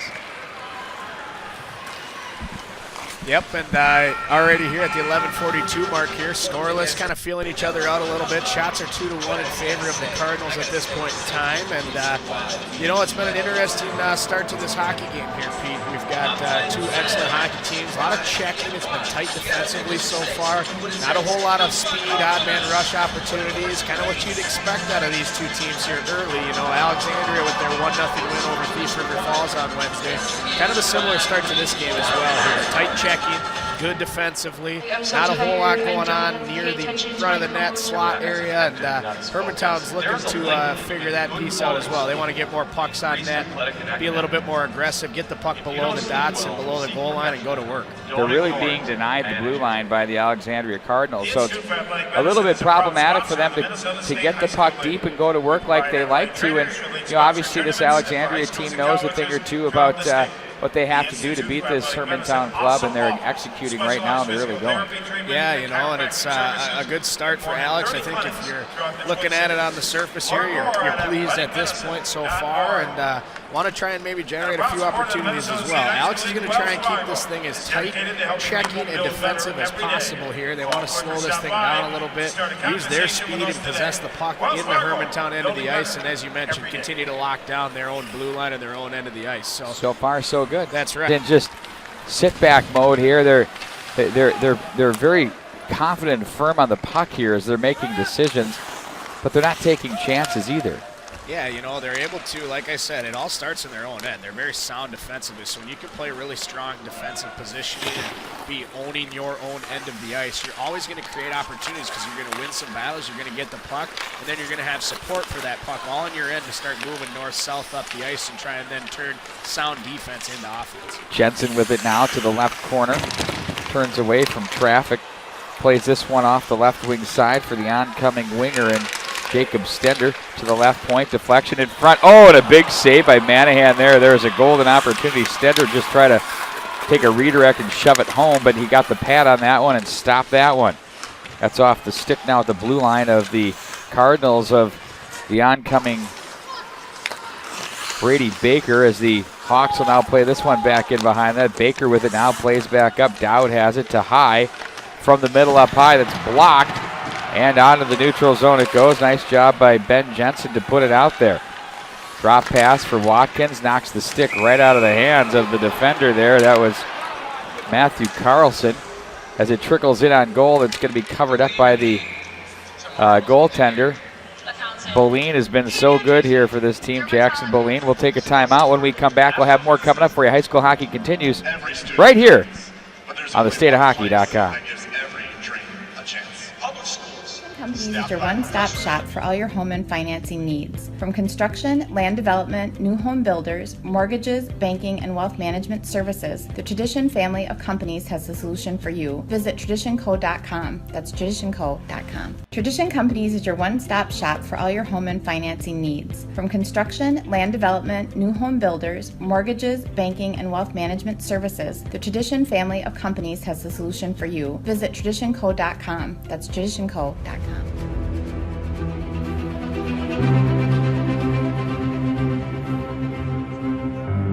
What if there was a place where everything was hockey?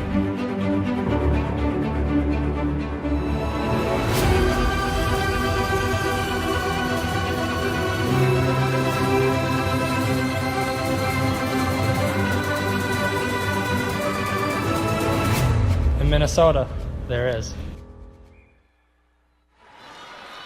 9:52 to go. The two-time defending champion Hermantown Hawks a bit on the ropes here. Let's see how this thing continues to play out for them and for the Alexandria Cardinals. Sometimes finishing is the hardest thing you could do. Yeah, and it's going to be a face-off in the Cardinals' end of the ice here as the center's now kicked out. A real tribute to the many who have made hockey in the United States what it is today.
Minnesota, the land of 10,000 lakes and even more backyard rinks. Make your rink last all season with a high-quality liner from Blue Lake Plastics. We cut our liners to any size and ship out the following day, so there is no delay in game. Order today at bluelakeplastics.com. Tomorrow's engineering, accounting, pediatrician, dermatologist, Sports reporter, astrophysicist. Every student dreams, but there's only one place that gives every dream a chance. Public schools. Higher professional educators with the biggest dream of all. that I could be one of tomorrow's difference makers. Believe, believe, believe. Believe and wait. Congratulations to the tournament teams from all of us at Polynet Mining. The team with the dream and the fan base of Orono. Iranians like me can't wait for us to open a modern, safe, comprehensive mine that'll provide hundreds of jobs, especially for high achievers like you. Hey, sports fans, I'm Steve Powder. And I'm Elizabeth Reese. We are the hosts of Twin Cities 5-on-5 Eyewitness News. We wanted to let you know that TCL turns 10 this year. That's right. What, Todd? You're supposed to be speaking to sports fans. Again. Hey, I'm Steve. And I'm Elizabeth. Twin Cities Live is celebrating 10 years on 5 Eyewitness News. Gosh, this just isn't working. You're supposed to be excited. One more time. Hey, sports fans, you like to move back there.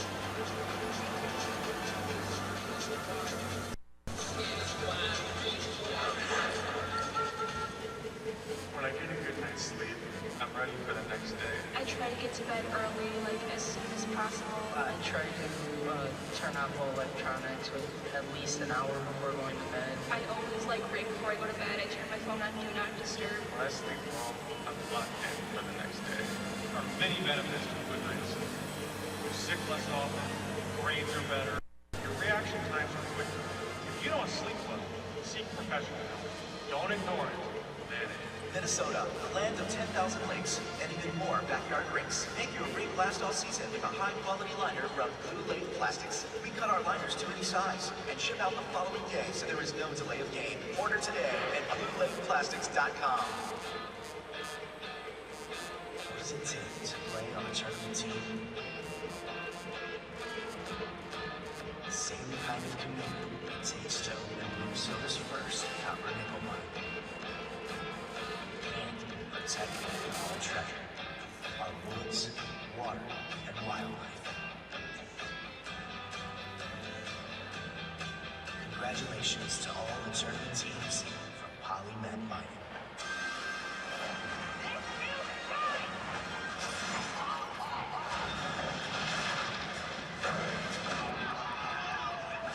Birds, 5 nights a week at 6 and 6:30 on 45 TV.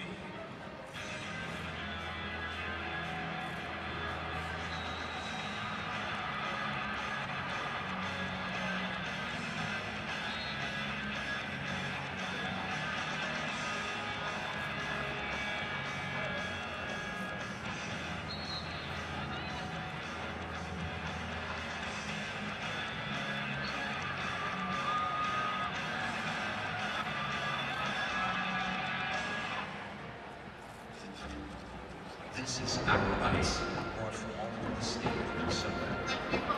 that's getting right out of my backyard and cooling. Great, great.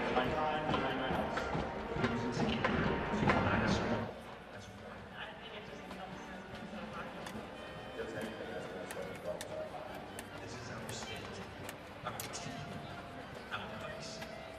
Join the Wild Warrior House weekly list for season tickets. To sign up, visit tickets.wild.com.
section semifinal action here tonight. Starting at 6 o'clock, it will be Edina against Duluth East, followed by Minnetonka taking on Centennial. That's tonight here at XL Energy Center, starting at 6.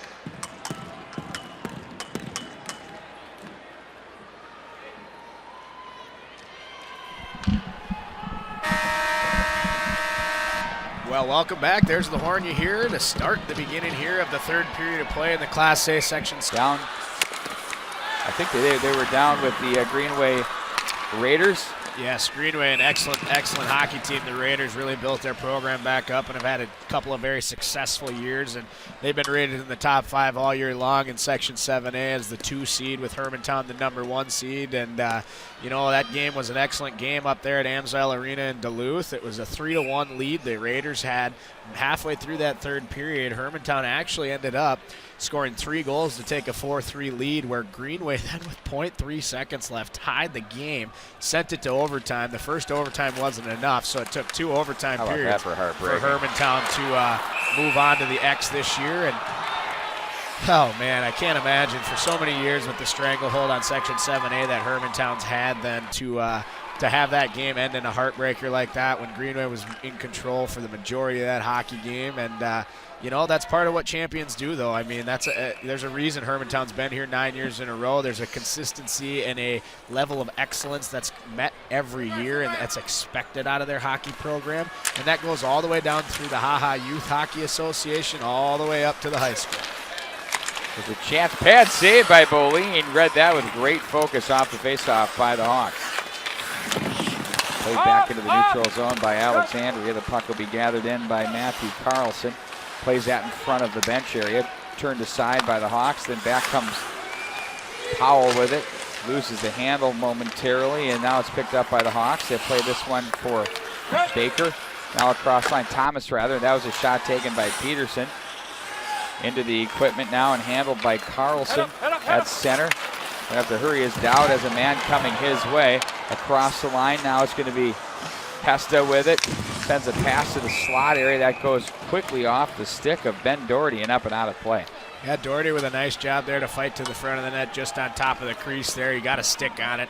He did tip it high and out of the zone or out of play into the netting behind Monahan there. And we're going to face off in the neutral zone with 1:09 to play. Shots on goal here, 21-12 in favor of the defending state champion, the Hermantown Hawks. But where it matters, the Cardinals from Alexandria lead 2-1.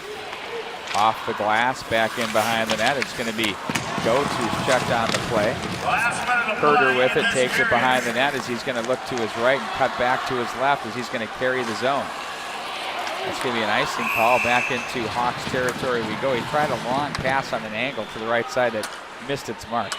Yeah, and you know, now it comes down back into the Hermantown end of the ice here, and an important face-off to the left of Monahan there now as we get late into this second period with 51 seconds remaining, and a huge opportunity for Alex to try and get something going and sustain pressure here to finish out this second period and build on that 2-1 lead.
to bed early, like as soon as possible. I try to turn off all electronics with at least an hour before going to bed. I always, like right before I go to bed, I turn my phone on Do Not Disturb. When I sleep well, I'm locked in for many benefits to a good night's sleep.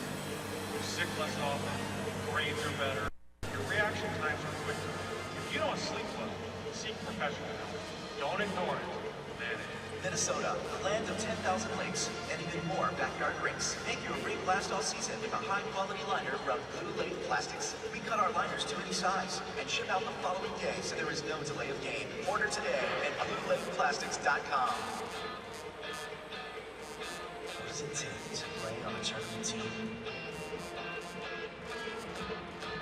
The same kind of commitment it takes to open Minnesota's first copper nickel mine. Protect our treasure, our woods, water, and wildlife. Congratulations to all the tournament teams from PolyMed Mining.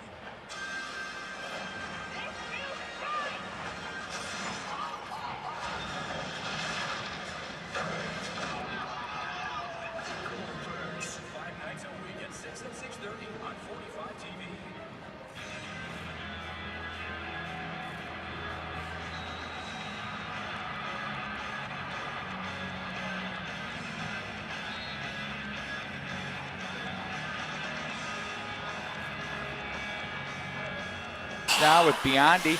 Biondi puts pressure on him. 41 to go in the period. Watkins takes a swing at that, looks for Herder. Back in behind the net it goes. Alexandria with it. That's Latimer to try to play that to the right wing. That was a shot through the slot area there by Watkins that misses the mark. Strong with it now. Strong plays ahead as it's Westland to guide it back in behind Manahan with 20 to go in the second. 21-12, great rush album. Hermantown leads on your shots on goal. Temples of Syrinx, of course. Todd Mulliken can play that from cover to cover on the drums. Great drummer and statistician. Play this one up to the line, controlled now by Biondi, who sends that in on goal as Boleen turns aside his 21st save of the game as that ends the period. The Cardinals will battle through, hang on, and get what they want. That's a 2-1 lead at the break. Yeah, Boleen and the Cardinals did a nice job sustaining some pressure there and some push from Hermantown. 17 shots on net that period for Hermantown for a two-period total of 22 now, and Alexander with only 5. So they're going to have to look to try and get things going a little bit offensively here, but they're right where they want this game. They've got a 1-goal lead going into the third period.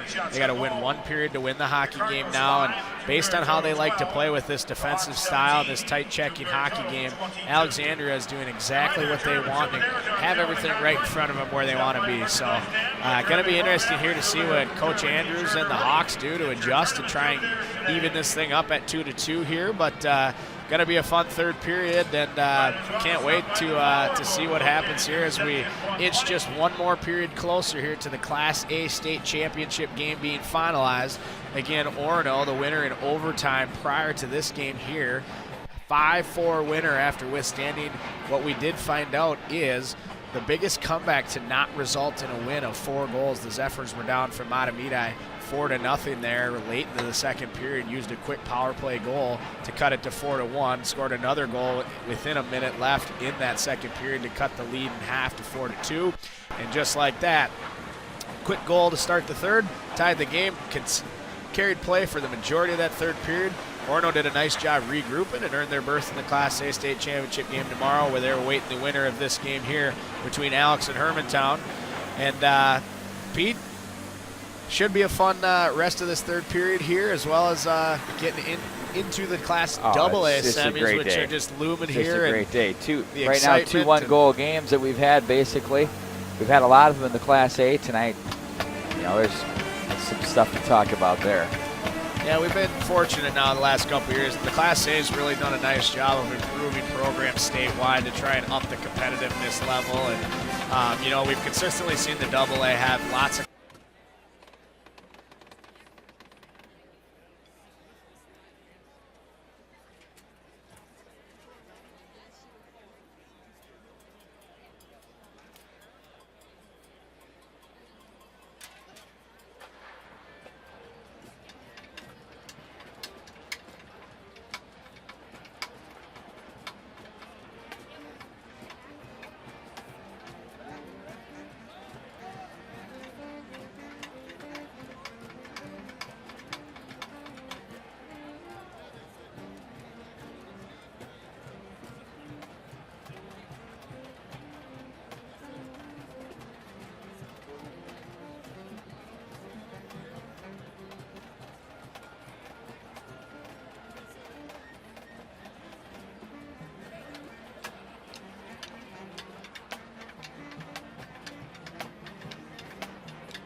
quick check there to make sure. Did they ever give you a good enough answer? You know, it depends. It depends, too, a lot on your relationship with the officials. You know, I officiated for 8 years myself, so I got to know a lot of officials in our area down in southern Minnesota, and I understand, you know, my biggest thing is if you're in position and you make the wrong call, you're a human, you made a mistake. And when you get out of position or you're not on your line or you're, you know, behind play a little bit because you didn't work hard enough to get in position to make the call, that's when the frustration really kicks in. So I think, you know, the officials have to be remembered here as people. And as we go here, Hermantown with a beautiful shot just off the side of the cage. Tyler Watkins hits the pipe. Herder Biondi hops in just a half step ahead of the play. Offside at the line with 5:38 to go in the second period. And a 1-1 tie between these two hockey clubs.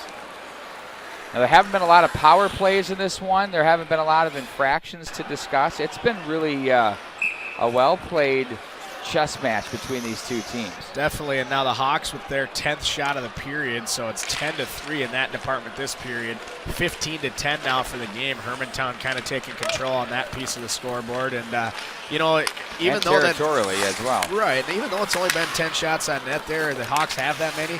Like we mentioned, only 1 or 2 of them really a real good opportunity to score. So going to be interesting to see here moving forward if the Hawks can get to higher scoring opportunity areas. Hawks try to go short side shelf with Watkins there. Now Biondi forechecking off the end boards. Watkins now pushes his man around, but Powell wasn't impressed as they still make the breakout through the Cardinals. They kick it to the near side. Strong is there. You do feel as though that the game is being chased a little bit by the Hermantown Hawks, as it's been in their zone much of this second period with 4:50 to go. Yeah, and if fatiguing you look, as well. Defending is fatiguing. Oftentimes you're going to see a lot of Alexandria Cardinals in front of their goaltender Bowling as well. 2 all the time. They're low forward or their weak side forwards getting low in the slot to help out that defenseman in front of the net.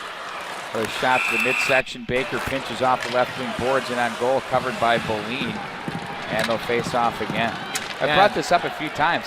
The shots even from the point are waist high. I mean, I know it's part of the game now with the new way of tipping the puck is the Ryan Smith style out of the air and all that, but man, a lot of those coming in high. Yeah, you know, and it's interesting. We've seen it a little bit on a couple different scenarios this week, but a lot of times you've seen the hockey game grow to like, as we talked about, a chess match. A lot of times you're going to have defensemen intentionally missing the net, hoping for that bounce out into the far side, into the slot, or into a scoring opportunity. And, you know, why not do that rather than fire one waist high? You know, in warm-ups, I'd work on that constantly. Work that angle off the boards, especially if you know these boards are lively here at the XL Energy Center. Well, you're the Hermantown Hawks, right? You've defended your state title a year ago to win 2 in a row.